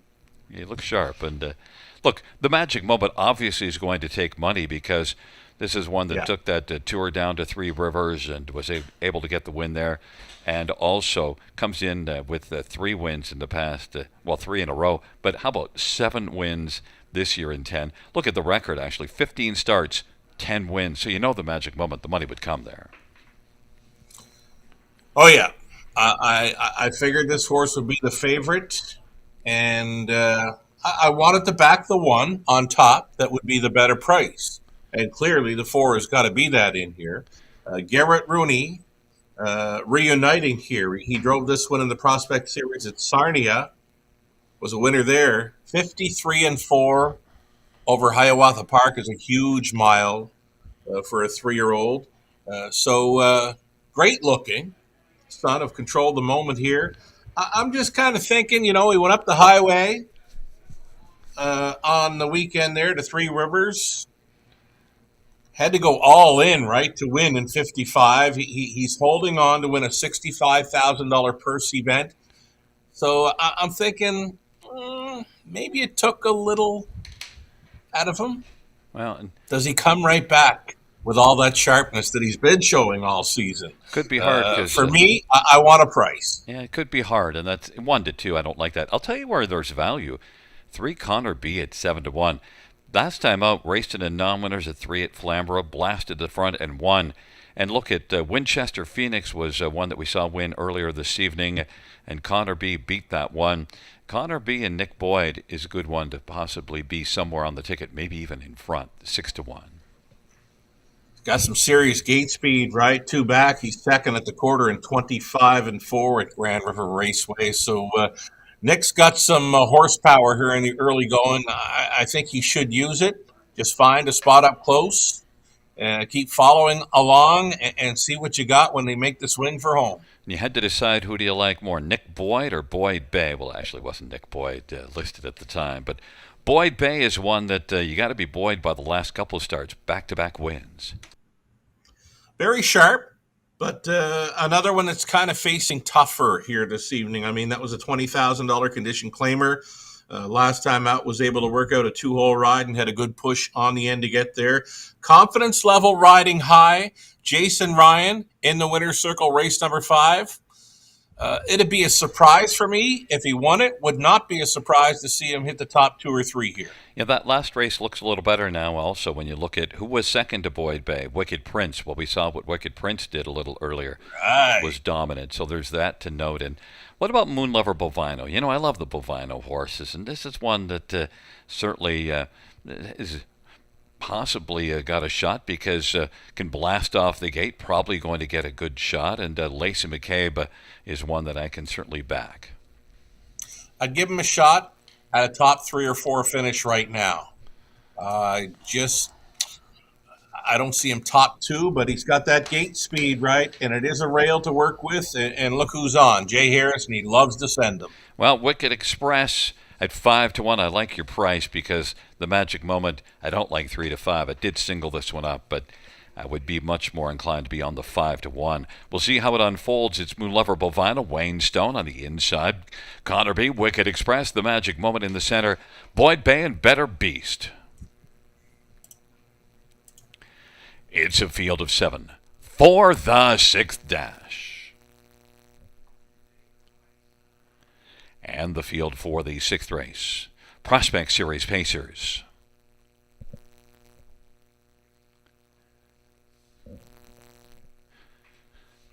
They're at the start of the rough, and the Magic Moment is going to press out quickly.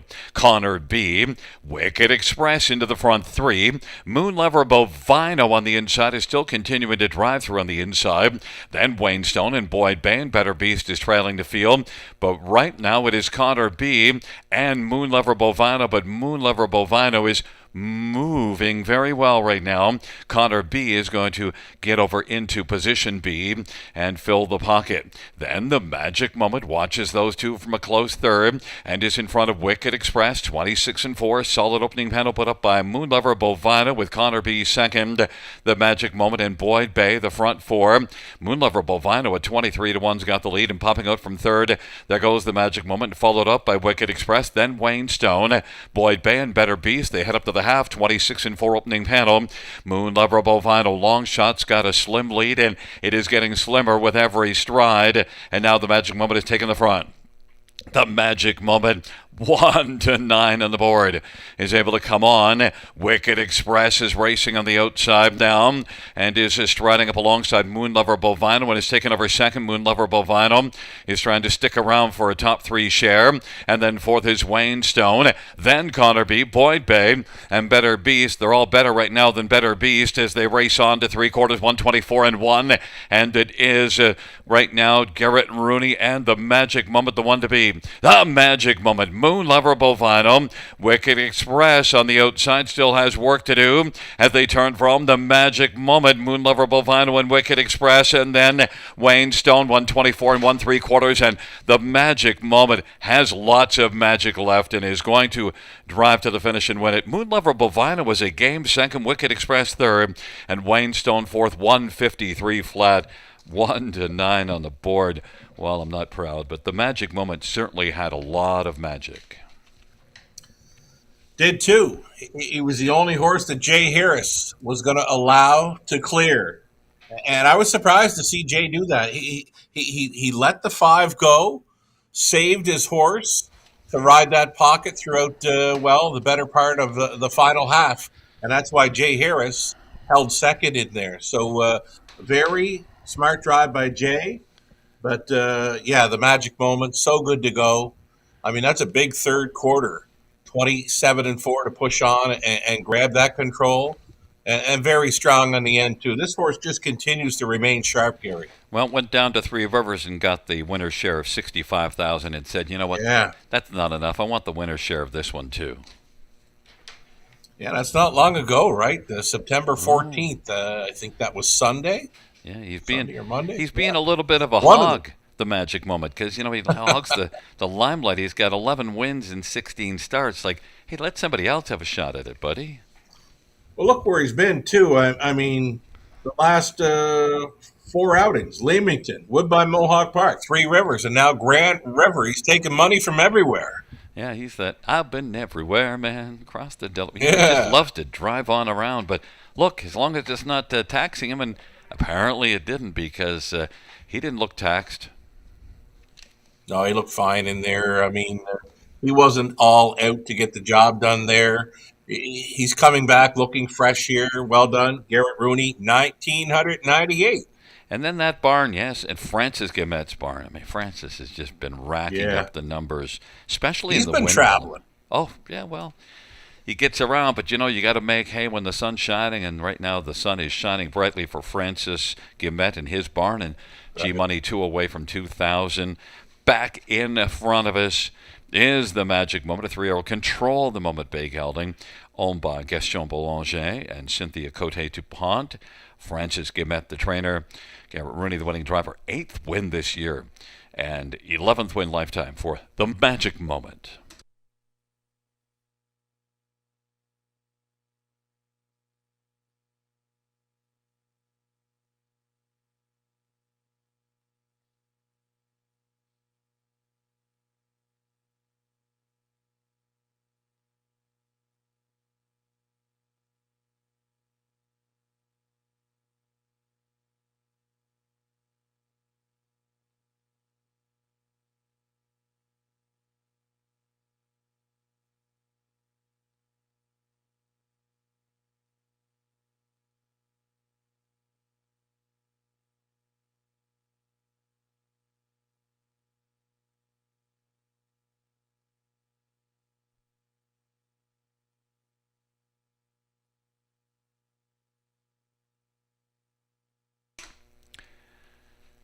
The 6th race, number 5, the magic moment, 220, 210, 210.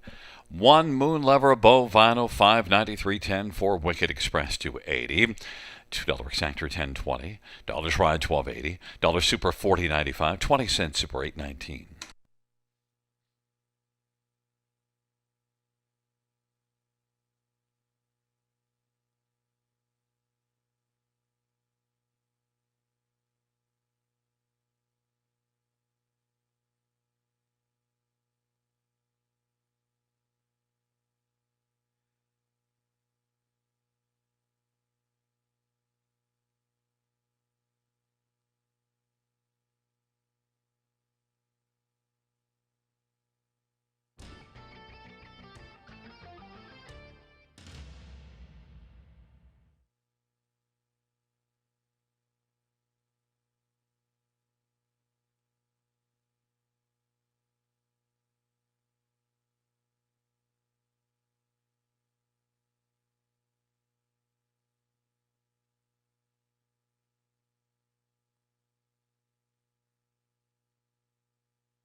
sixth race, order of finish from the top. 247-3156. That's 247-3156 on the bottom.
We are back, folks. We are back to cover the late pick four, races 7 through 10. We've got some trotting events. Trot to start it. Pace in race 8, races 9 and 10 back on the trot. So it's like that for the late pick four at Grand River Raceway.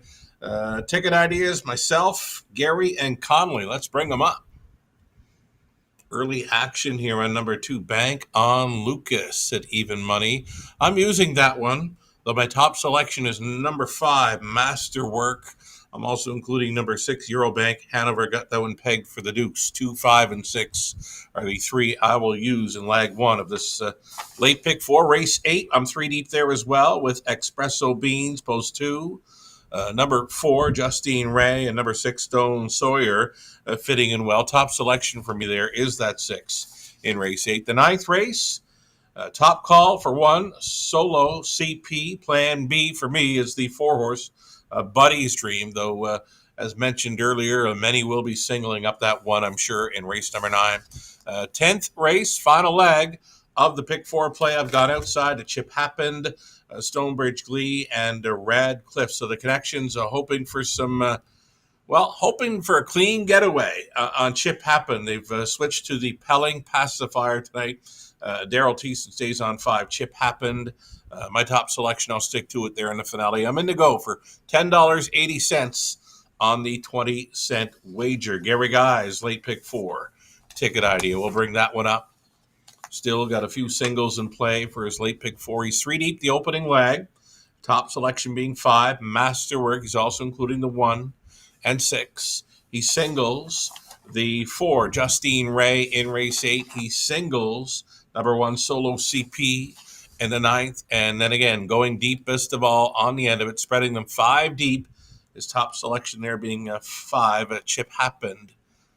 1, 2, 5, 6, and 7, all covered for Gary on the end of the pick 4 ticket.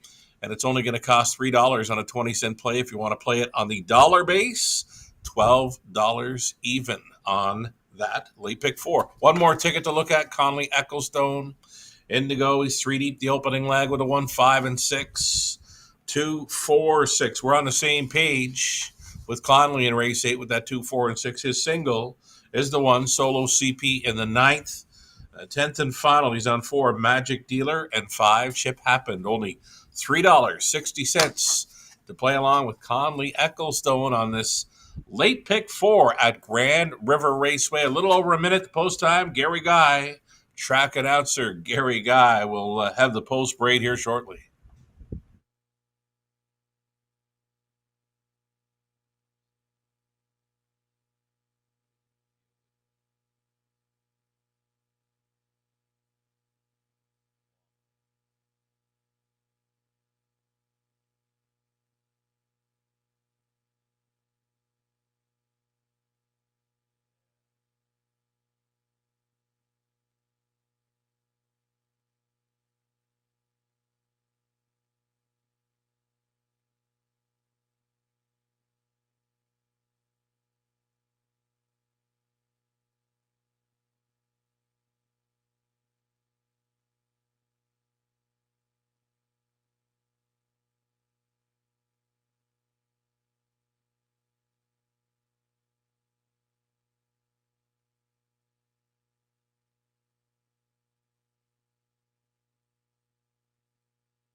Field for the 7th on parade. 1, PC Peterbilt, Garrett Rooney for Peter Clements.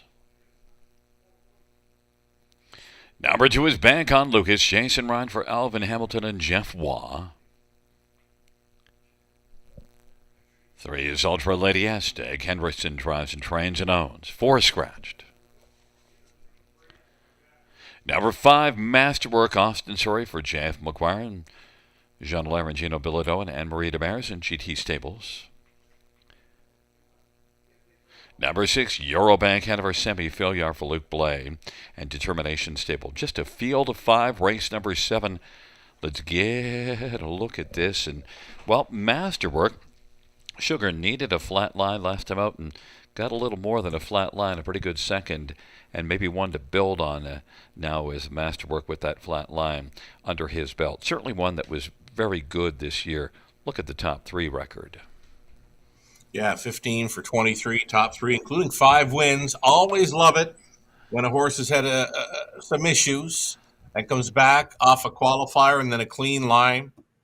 As you know, they're going to go all in tonight. Austin Surrey on board for Jeff McGuire. This 5. Masterwork, it's a big shot here. And Jeff McGuire has put up some big-time numbers this year. He's having a really outstanding season. And Masterwork's been good. It was good last year and this year, so this is a good trotter for JF and Austin Surrey. They have a big chance to win 5-2. But, you know, the fans said, we like Eurobank better.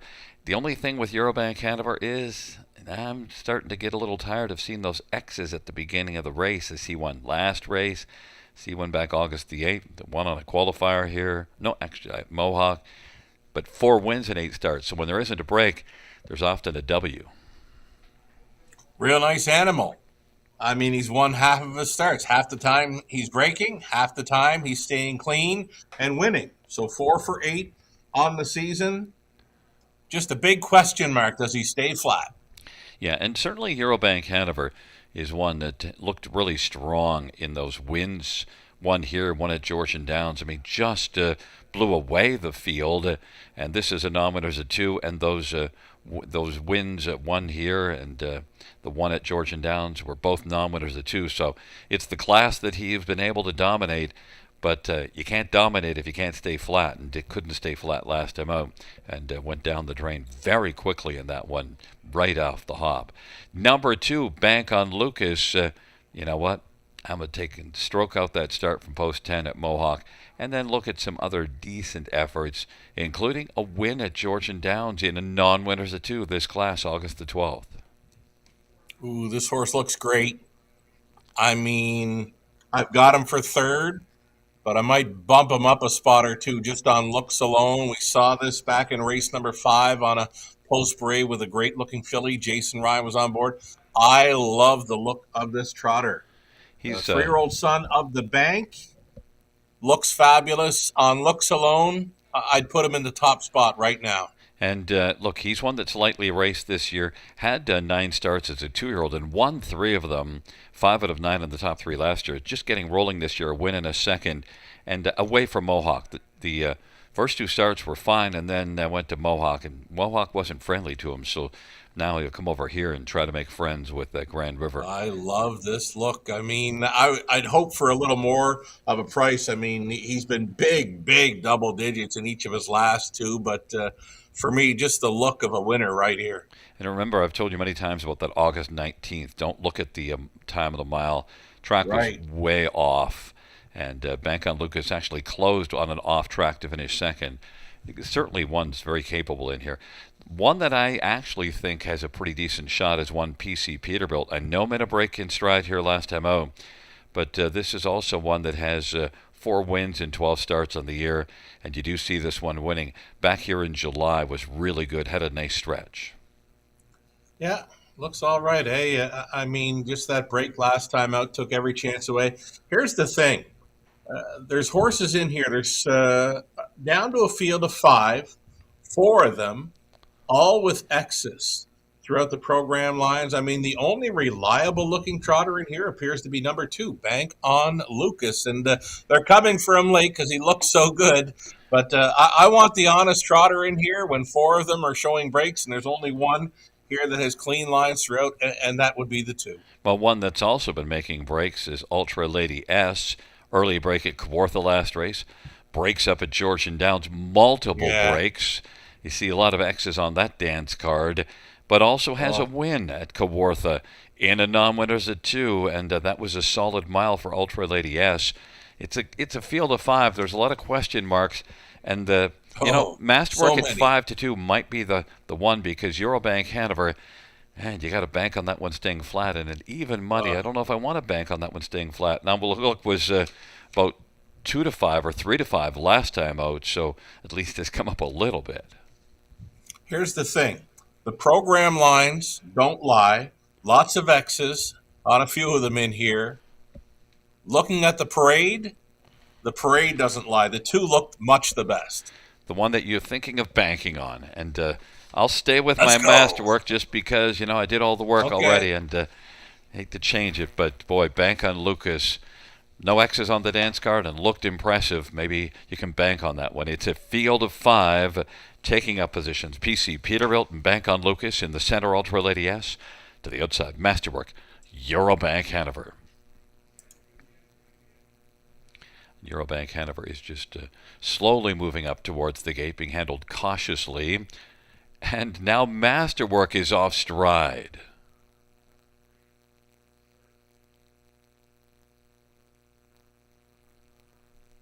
And Eurobank Hanover is moving into position, and Masterwork is off stride at the start. They're at the start and they're off, and Ultra Lady S will leave out. Then Eurobank Hanover on the inside. It is Bank on Lucas and PC Peterbilt and Masterwork with an early break. And now Eurobank Hanover, who was handled cautiously coming up to the gate and was well back and then moved up to the gate just at the start, is going to come on and clear to the front at 3-2 on the board. Eurobank Hanover and Sammy Filion now has the lead.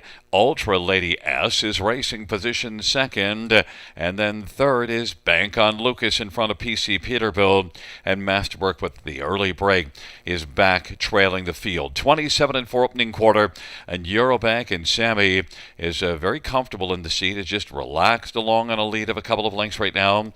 Ultra Lady S is racing second, Bank on Lucas third, PC Peterbilt, and not in the picture at all is Masterwork because of an early break in stride, and they worked their way on up and past the half in 56-4, 29 seconds, second split.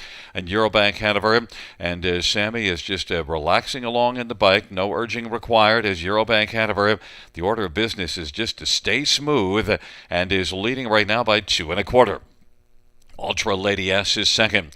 Bank on Lucas now is going to drive on the outside, coming first up and giving cover to PC Peterbilt. But the story right now is all Eurobank Hanover, who was smooth at the get-go, has 4 wins and 8 starts, and is looking like making it a 5th one here, stretching out the cushion right now to lead by about 4. And then Ultra Lady S, Bank on Lucas, and PC Peterbilt.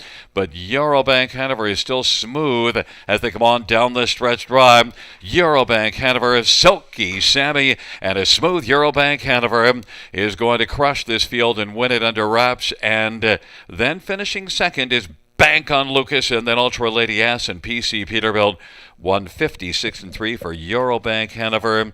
Well, I was worried about that break last time out, but Sammy was very cautious at the start and made sure that that wasn't going to happen again. He was, eh? I mean, he floated on out of there, and he does take control of the quarter, 27-4. I was surprised to see him put up a half of 56-4, kind of quick for the trotters, but he was doing it quite easy. And even in the end, I mean, he was pulling away with minimal urging. Yeah, it's too bad about Masterwork. Off stride well before the start, and never got involved. And he's had his problems with brakes. You said Yeah. the story is the brakes. Well, Eurobank Hanover was able to be handled with kid gloves. Silky Sammy was very tender with this one early on to get up to the gate. And I guess he said, I'm not worried. I can beat this field pretty handily if I don't go off stride. So better make that job one. Yep, get him away cleanly, get him to the top, and this horse shows winning when he doesn't break. So able to do so. Nice deuce for Bank on Lucas. He looks so good on parade. He was a little bumpy throughout for a horse that doesn't show a break on his line, but he was grinding at the end. He just kept on coming to fight on for that deuce. Yeah, we'll have to watch Bank on Lucas. Maybe he's one that can be a bit bumpy, but it doesn't matter because he's not iffy either. And so when others go off stride, at least he gets to get his piece of it. He's honest. Yeah, Bank on Lucas at 5-2 picks up that second spot. And Masterwork, well, they got some work to figure out because they thought they maybe had things sorted out and got a second last time out. Now it might be back to the drawing board again. But Silky Sammy, he had the silk hands and was very cautious with Eurobank Hanover and was rewarded for that caution and has the win. It's a 6-2-3-1 Sugar on the... we both like the 5 Masterwork, but that went down the drain early. Went down the drain early, but this 6, Gary, he's fresh coming back here. I mean, that win did not take much out of him at all. He did that so easy. So we're looking at a very nice son of green shoe right here. And I think there's some good things to come for this horse down the road. And back in front of us is Eurobank Hanover, 3-year-old Green Shoe Bay gelding by Determination, trained by Luke Blay. Sammy Filion on the winning drive, 5th win in 9 starts this year, 5th win lifetime. And out trackside, we'll have the North End Harvest Market Group, Team Harvey out trackside.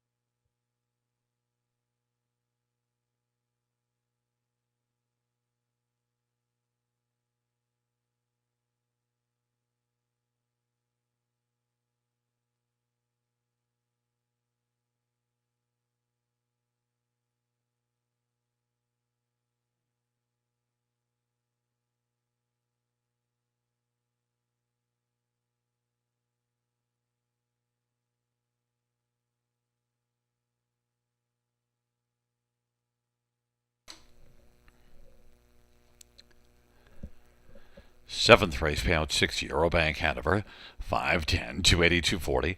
2 Bank on Lucas, 360, 250. 3 Ultra Lady S, 290. $2 exactor, 1740. Dollar Try, 3190.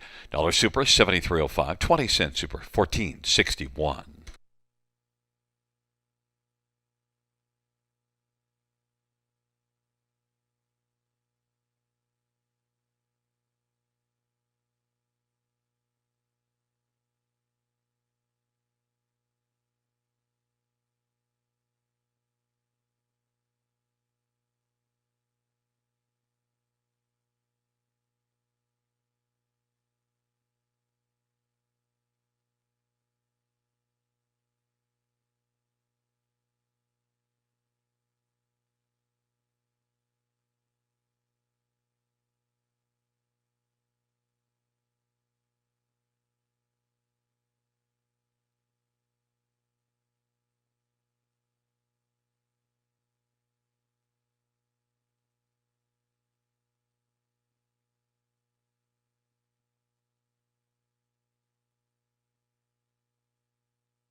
Seventh race order finish from the top. He's a 4-2, 3 scratch, 5-1. That's 4-2, 3 scratch, 5-1 in the bottom.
Field for the 8th on parade. 1 wicket Cravingdale Spence for Mackenzie Spence and Brock McClellan.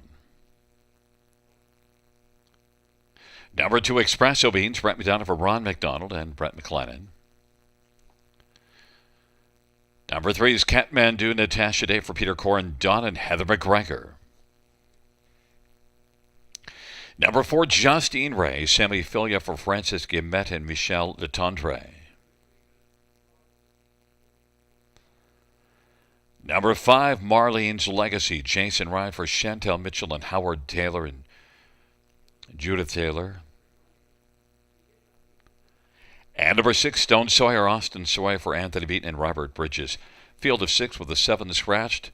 Stone Sawyer will stay right there, 5-2. I got to tell you, I do love Justine Ray in here, but Stone Sawyer certainly is one that's knocking on the door of victory and was a winner here August the 14th, kind of going away. Right. Austin Sorey got the call on that occasion, sent him right downtown.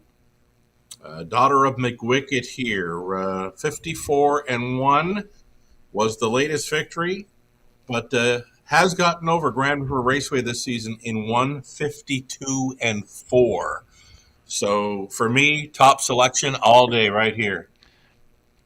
Yeah, and certainly one that shows lots of good miles. Had a little rough spot back in July, a couple of starts at Mohawk, and that one at Clinton made a break, but also has had many good starts, and Anthony Beaton and Austin Sorey teaming up. One that's been racing well at Mohawk the last couple races. And Stone Sawyer, 3-year-old McWicked, that looks pretty racy right now and is getting a little bit of a solid warm-up.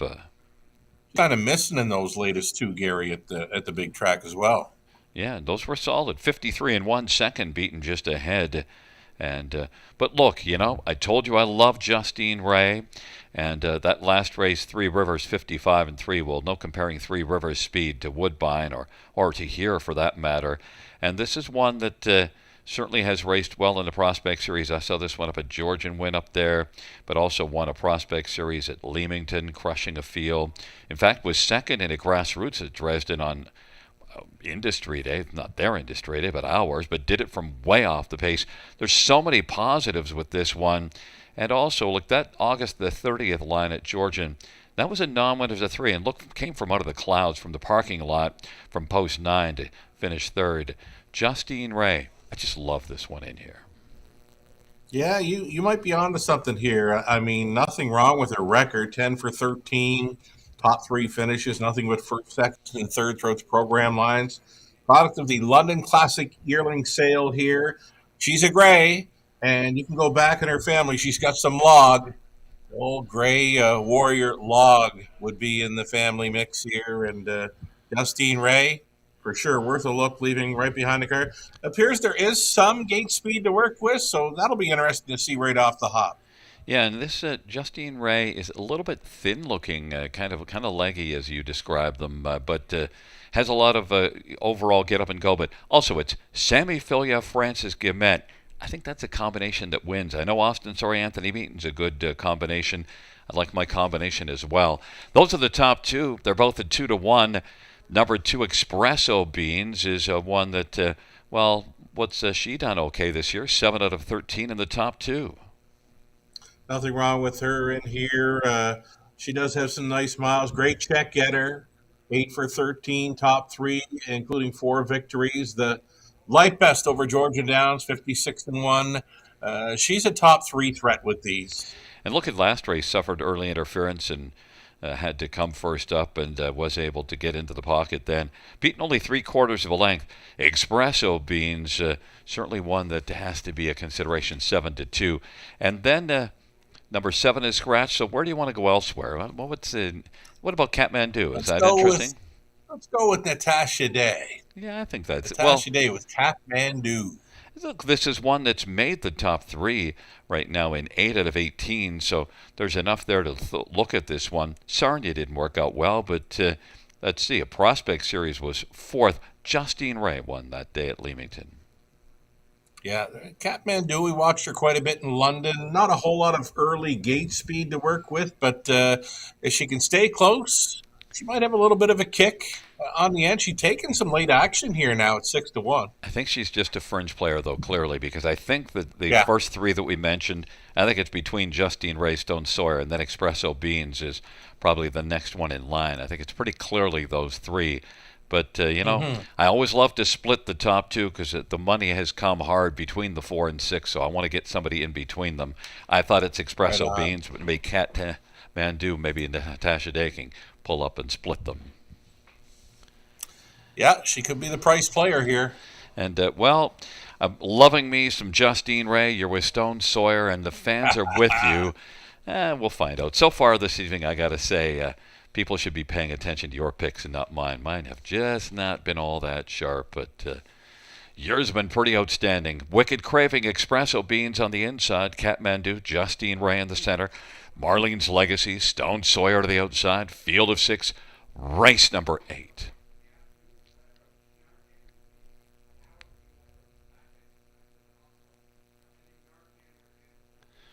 Field for the 8th race. In the backstretch. They're at the start. And they're off. Justine Ray is just going to drive out and try to take the lead over Espresso Beans, who is racing a second. Justine Ray, Espresso Beans, and then on the outside, Stone Sawyer, Marlene's Legacy, Kathmandu, and Wicked Craving. And Stone Sawyer wants to come on against Justine Ray and try to grab the lead. Stone Sawyer and Austin Sorry is going to come up now at 2-1 and grab the lead. Justine Ray dropped down to 1-2 on the board and is racing second. And then Espresso Beans is third. And racing fourth is Marlene's Legacy, but right now it is Stone Sawyer leading with Justine Ray in tow in the pocket. Espresso Beans is third. Marlene's Legacy, Kathmandu, and Wicked Craving.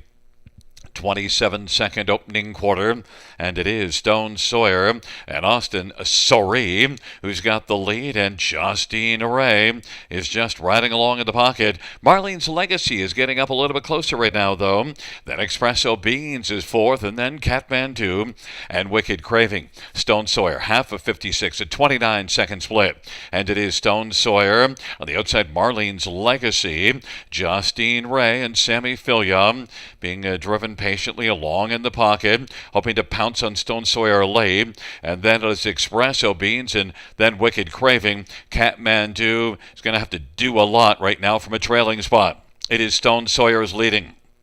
On the outside, Marlene's Legacy still there trying to get up a little bit closer and is second. Justine Ray, though, is waiting for the passing lane. 3/4, 124-4. Stone Sawyer. Justine Ray is going to come out, and Justine Ray is looking to track down Stone Sawyer. Justine Ray is just going to come on by and win it. Stone Sawyer came second. Then Marlene's Legacy closed for fourth. 153-3. Justine Ray left it late, but got up just in time. You were pretty firm on that one, Gary. Nice call. Justine Ray, never better. Trips out to win and goes home with a new speed badge tonight. Yeah, real nice gray. Daughter of Shadow Play here. And your guy, Sammy, on board. Your top selection for victory. Yeah, and look, I mean, he looked really racy coming down the stretch. It was just a case of Stone Sawyer wasn't worked overly hard and certainly was going to be alive to the finish, but the more live one was Justine Ray coming by. And here we're looking at this replay, and comes out, doesn't bother with the passing lane because doesn't have to worry about getting racing room, and he gets by, and he's coming flying on by.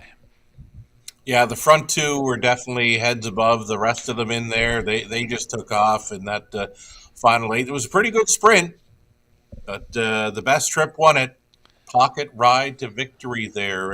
And again, a nice new mark of 53-3. And I like it when two good horses. I mean, look, Stone Sawyer had every chance to hold on, but Justine Ray, I think, just proved to be a little more athletic and was able to blast on by, because it was a pretty nice turn of foot. It was, too. I mean, they kicked home. That front two probably pacing their final eight in 14 flat or better. I needed to have some redemption because you've been getting it all over me tonight. It's been really the sugar show. That was a pretty strong play, and you were pretty adamant that Justine Ray was looking great and would be the one to beat. And as a favorite, she takes it. Stone Sawyer second. Big price for third. Marlene's Legacy won a big one to stick around. Yeah, absolutely. And funny, with all those top two finishes, it was the third at Georgian, coming from 8th at 3/4 to pick up a third from off the pace is actually the mile that caught my eye the most. Yeah, she's been a strong player this season, but you're right. The Georgian trip was definitely kind of eye-popping on her page. It's a 4.652, and back in front of us, number 4, Justine Ray, a gray 3-year-old Shadow Play filly, owned by Michel Letendre. Francis Guillemets, the trainer. Sammy Filia, Silky Sammy with the driving hat trick. fifth win for Justine Ray. This season, 8th lifetime. Justine Ray, 153-3.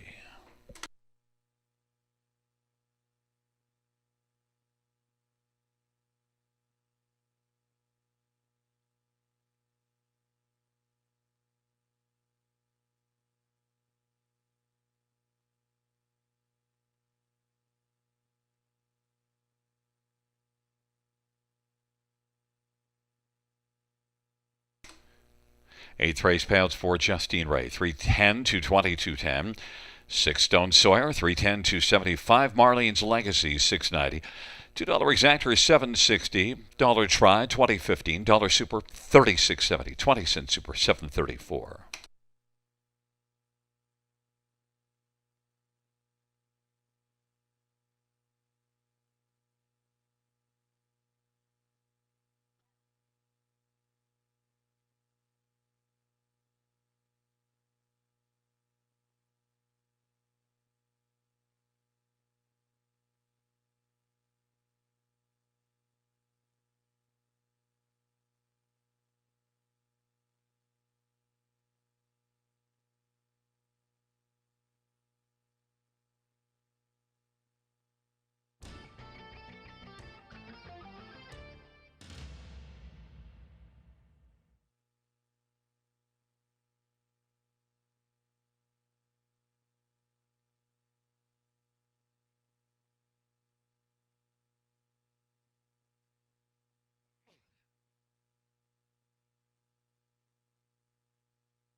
Eighth race, order finish from the top. 546132 scratch. That's 546132 scratch.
Field on post parade for the ninth. One is Solo CP, Jason Ryan for Jared Bothwell.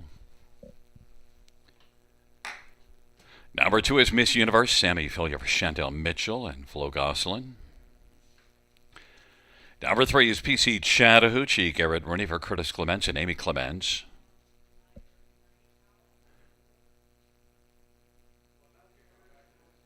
And number 4 is Buddy's Dream, Daryl Cheeson for James Denny and Robin Morley.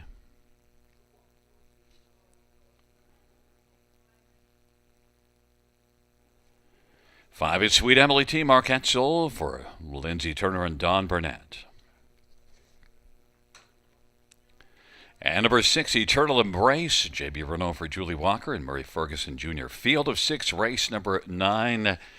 Well, let's get a look at this field. And, Sugar, I had 3 singles in the pick 5, and I've got 2 of them home and cooled out, but need Solo CP. And certainly the fans think this one is worthy of being a single at 1-2. What a stylish looking trotter. Son of Camaro de Solo here. An Angus Hall mare. She's owned and trained by Jared Bothwell, Jason Ryan on board.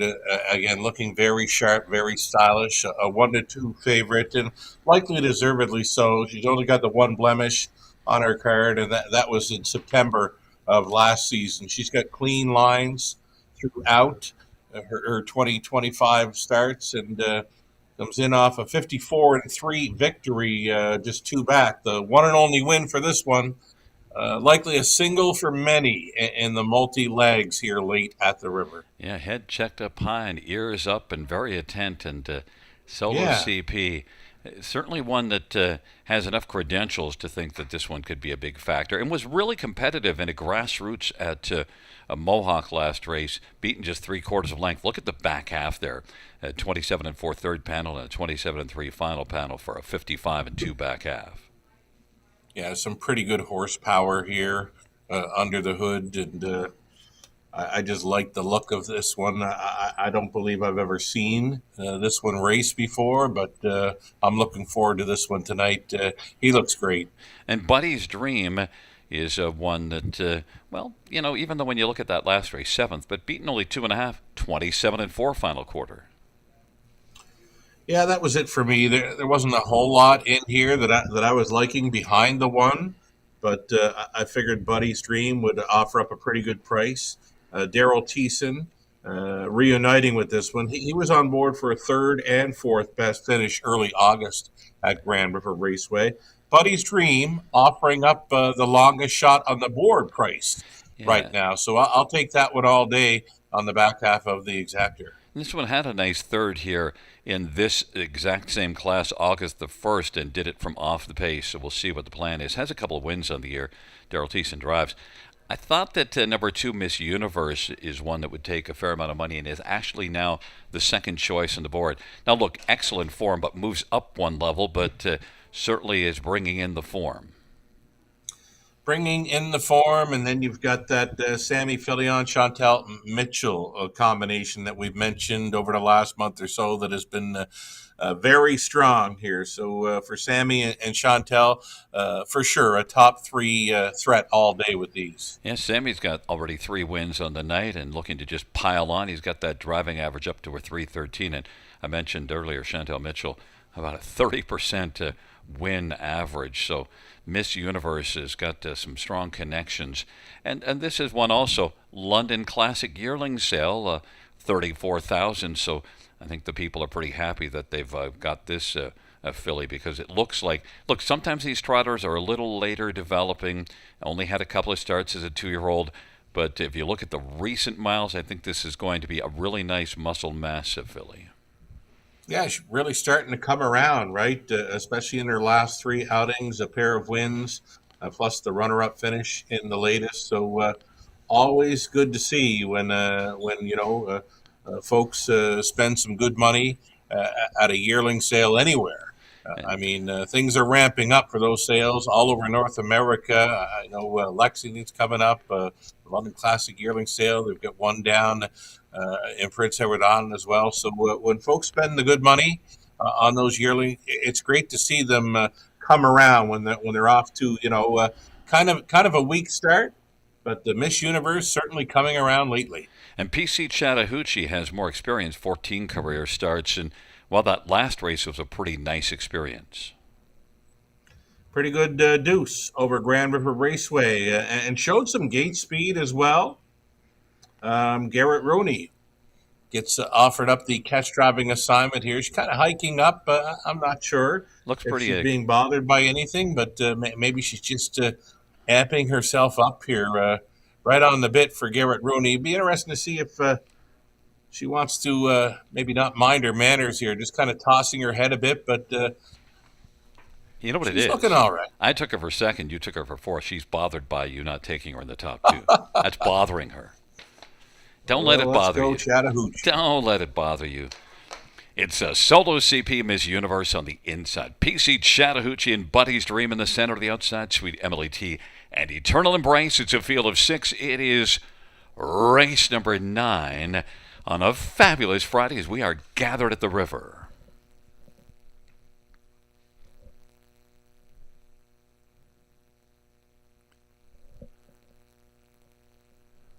Field for the 9th race. In position, they're at the start of the rough, and PC Chattahoochee, but leaving out quicker is Buddy's Dream. And then on the inside, Miss Universe and Solo CP. It's Solo CP and Miss Universe now to settle the early fight. Solo CP has inside advantage, and Miss Universe will now take in and get over to the pylons as the field orbits around the turn. PC Chattahoochee, Buddy's Dream, Sweet Emily T, and Eternal Embrace, and now they're in program order. Solo CP wanted to maintain that inside advantage, and Jason Ryan and Solo CP 2 to 5 on the board is traveling solo on top right now. Miss Universe is racing second. PC Chattahoochee, Buddy's Dream, Sweet Emily T, and Eternal Embrace off a 29 opening quarter. Solo CP is strong on top. Miss Universe is tracking along from second, though. Then PC Chattahoochee, Buddy's Dream, and Eternal Embrace past Sweet Emily T and is second last, but of a half of 59 and 1. Solo CP leads right now Miss Universe by about a length and 3/4. And from the backfield, 3 wide is Eternal Embrace, but still third is PC Chattahoochee. Eternal Embrace is fourth, and then Buddy's Dream and Sweet Emily T. Solo CP gets a bit of urging from Jason Ryan. You just keep on going. Leads at a length and 3/4 as they race on by 3/4, and staying a close enough second is Miss Universe to possibly pounce late. And then third, PC Chattahoochee from the backfield. Sweet Emily T 3 wide is closing 1:28 and 2 the 3/4 time. Solo CP leads a couple of lengths, and as the field turns for home, Solo CP is sharp. Miss Universe and PC Chattahoochee and Sweet Emily T, but Solo CP is cruising. Solo CP, Jason Ryan sitting in the coach and is going to win it and take it by about 3. Miss Universe. And then for third, it's between PC Chattahoochee and a closing Sweet Emily T, 157 and 2. Solo CP was clearly the best in there. You noticed the look of this one before the start, and then looked pretty good all the way through the mile. Yeah, she was much the best winner there. As good as advertised, they say. 157 and 2 jogged. Nice back quarter, 29 flat. She was even 29 and 1 through the third. This is a very nice trotter that Jared Bothwell has, and Jason Ryan now with a multiple driving win night at the river. And we saw Jason kind of tapping this one a little and going to 3/4 just to make sure that he kind of stayed paying attention. Yeah, just remain alert on the lead should anything try to get close, but yeah, they weren't going to get close to this one tonight. So stylish looking on parade, just as you mentioned, the head up high, very proud, and very confident looking horse. Well, we were trying to decide which one was second best. I went with the 3, and you went with the 4, and you know what? Both wrong. 2, Miss Universe. She tripped out pretty good. She had a good gate blast. We talked about her, though, right? Mentioning the product of the London Classic Yearling Sale, who's really come around in recent starts, and great to see. I'll be looking for her in the weeks and months ahead. Yeah, moved up and faced tougher, and although Solo CP was much too tough for her, the rest weren't, and so this is one that continues to grow in form. And as I mentioned, a bit Yeah, of a later developer in terms of just overall starts, but I think this is a muscle mass filly that's going to just keep on growing. I agree. Yeah, that's just her ninth start under her belt, and now she's already got a couple of wins, two runner-up finishes, plus a show spot, and she's going well up and over $10,000 in career earnings now. But Solo CP was the one that was clearly the best. Solo Yeah. CP, a 3-year-old Camaro de Solo, Bay Gelding, owned and trained by Jared Bothwell. Jason Ryan with the winning drive. And it's the driving double for Jason Ryan on the evening, and it's the second win for Solo CP this year and a lifetime. Solo CP won 57-2.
Ninth race payouts: 1 Solo CP 290 240 210, 2 Miss Universe 360 270, 5 Sweet Emily T 320, $2 exactor 940, dollar try 1145, dollar super 43.75, 20-cent super 8.75.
Ninth race order finish from the top is a 1, 2, 4, 5, 3, 6. That's 1, 2, 4, 5, 3, 6 on the bottom.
Hi, I'm Susie Kerwood. I train standardbred racehorses. I've been doing this for a few decades, and I'd love to talk about some of the products of the Omega Alpha that I use along the way. Respiratory, it really opens up their airways on them, clears them up. One other product that I actually really love for my horses is Healthy Horse. It has everything that you really need in the stressful situations when the horses are racing. It's a fantastic product to keep your horse healthy all season long.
Field on post parade for the 10th one. Supersonic Hanover Austin Soaring for Blair Burgess.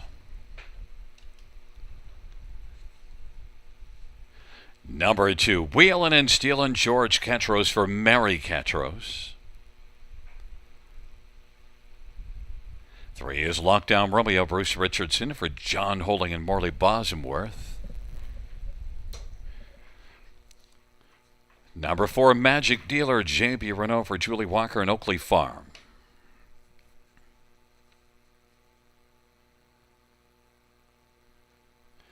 And number 5, Chip Happen, Daryl Thiessen for James McCaig and Jan McCaig. Correction, Jan McCaig Weischer. And number 6, Stonebridge Glee, Sammy Foya for Jacob Roberts and Russ Ellis. And number 7 is Radcliffe, Paul Walker drives for Brenda Walker and Christine Walker. And it's a field of 7 race number 10. Well, Sugar, it's the final leg of this pick 5. And I got my 3 singles home. The one race where we broadened out with Eurobank Hanover, went 3 deep, so got that. Now, because I went so light, I get 5 horses here as a little coverage because we both like Chip Happen, but I wanted some coverage just in case bad things happen. But the equipment change, open to Pelling Pacifier. Yeah, you're live going into here with a 1, 2, 5, 6, and 7 to complete your multi-leg wager. We're getting a look now at the $3 ticket. 5 Chip Happen. Oh, yeah. Cheap ticket. I mean, I suggested to play it for $1 for people, right? Because it wouldn't have cost a whole lot to go along there. But Chip Happen with that bridle change now because the connections are wanting a change here. He's been throwing uncharacteristic breaks out there this season. And you know what? A Pelling Pacifier might be the answer for this one. He looks great right now. I mean, he's not tugging real hard. I mean, he is on the bit, but he's not got Daryl Thiessen straight back on him or anything. He's got a good hold of him, but it's not a crazy hold. No, and look, I think what you'd say with Chip happened. If he stays flat, he's probably a winner. I think it's that cut and dried is the way I would put it. I would think. I mean, even with his breaks, he's been finishing 4th and 5th and right there with them in the end. So, I mean, just get him away cleanly. That's the main thing. I'm not going to look for any early speed whatsoever from this one tonight because if he makes another break, he's going on the qualifying list. You went to one for second in number 7, Radcliffe, who's very lightly raced, a 5-year-old with just 5 starts in the past 2 seasons, but flashed some nice ability, came home in 28-2 last time out to finish 3rd. All right, I've seen a few very nice horses on post parade tonight that have raced well. One was a winner, one was second best. Well, this one right here is going to be another post parade pick because it looks fantastic. A 5-year-old, lightly raced son of looks like a Chippendale. Paul Walker does the training and the driving. Now, I'm not looking for any early speed. Don't need it because this horse can close like a freight train. I mean, his back half is 57-1 last time out at Grand River Raceway. Yeah, I would love to see a hot early pace. I don't know where it's going to come from, but I think you want to be looking for this fellow late. Number 6, Stonebridge Glee, my second one, is your third choice, and this is one that was a good second to Eurobank Hanover 2 races ago. Got away from that one. Problem is now has to deal with Chip Happen, but I think Stonebridge Glee, despite last race tailing off after coming first up, I think he'll bounce back and be a top 3.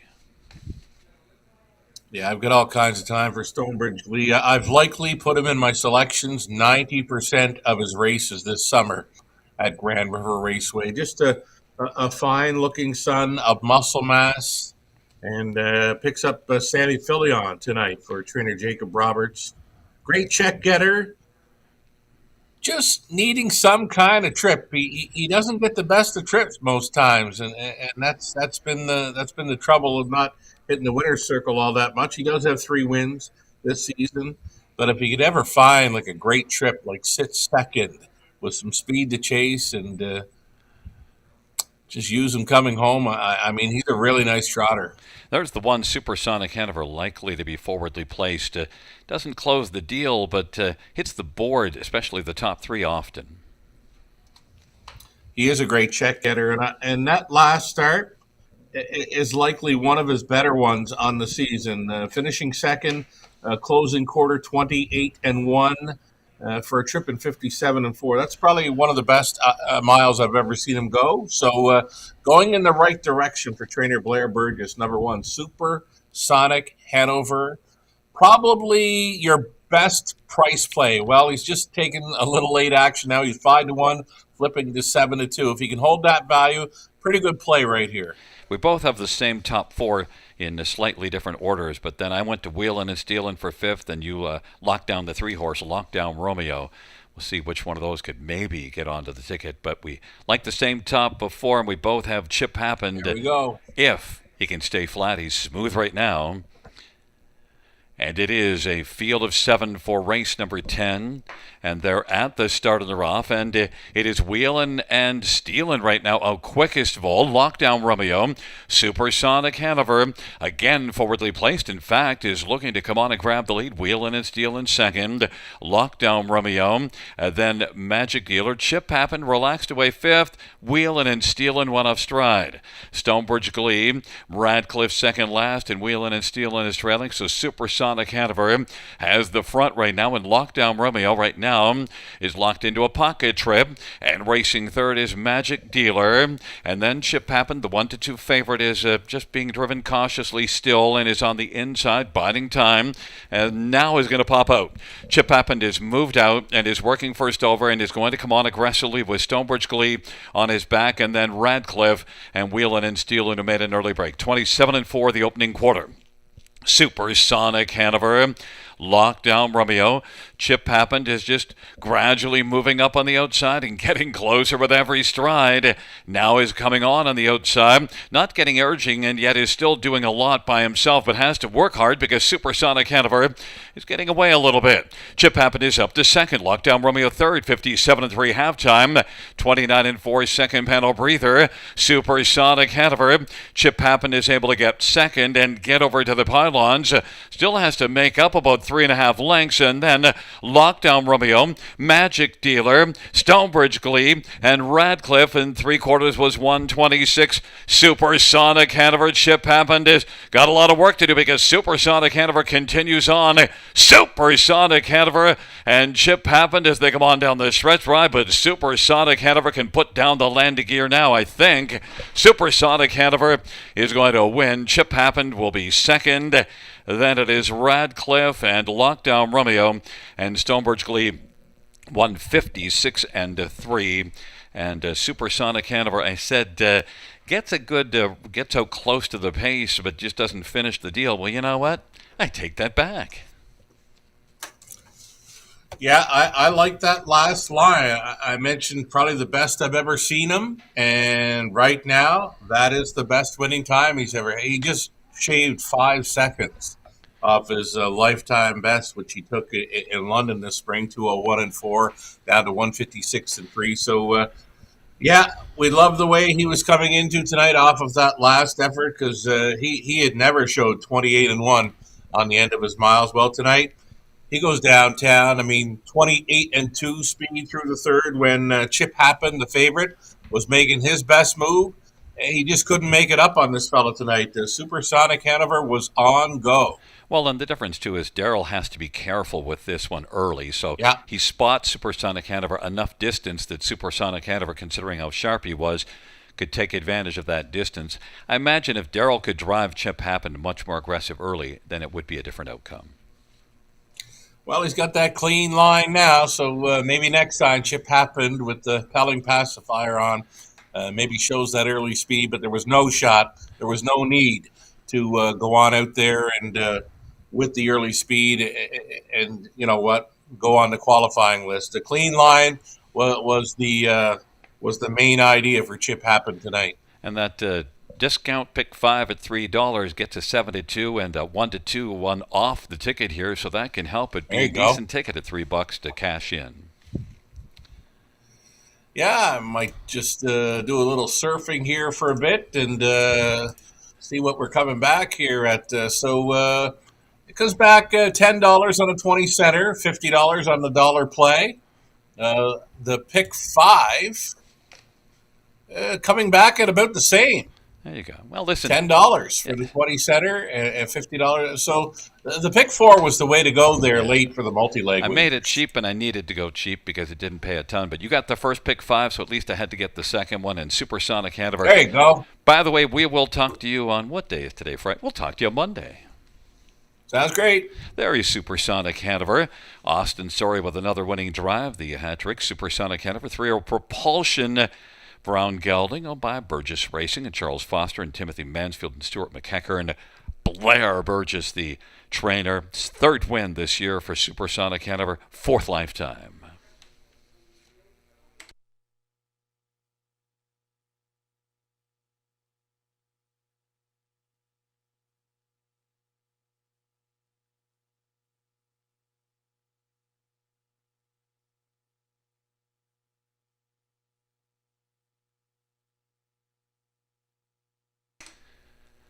Tenth race payouts: 1 Supersonic Hanover, $9.93, $32.40.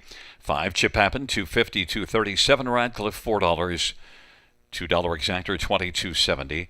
Dollar Try, $89.90. Dollar High Five, $2,800, $51.70. 20-cent High Five, $500, $70.34. Dollar Pick 3 is $20.90. Dollar Pick 4 is $49.05. And the Pick 5 on a 20-cent ticket pays $9.72. Dollar Pick 5, $48.60.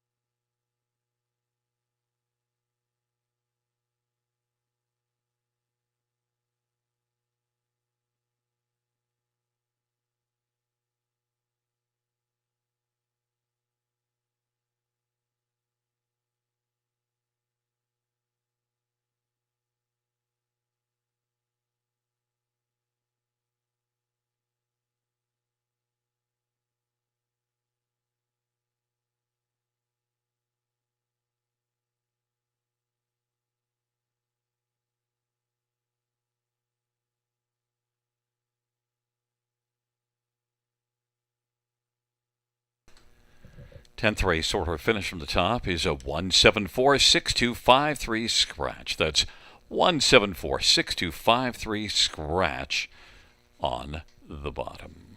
Fans, that concludes the live harness racing program for this Friday evening. Action resumes on Monday. Our first dash will be 6:20 p.m. Buenas noches, amigos. Good night, everybody. Good night, Josie Bean. Good night, Gary.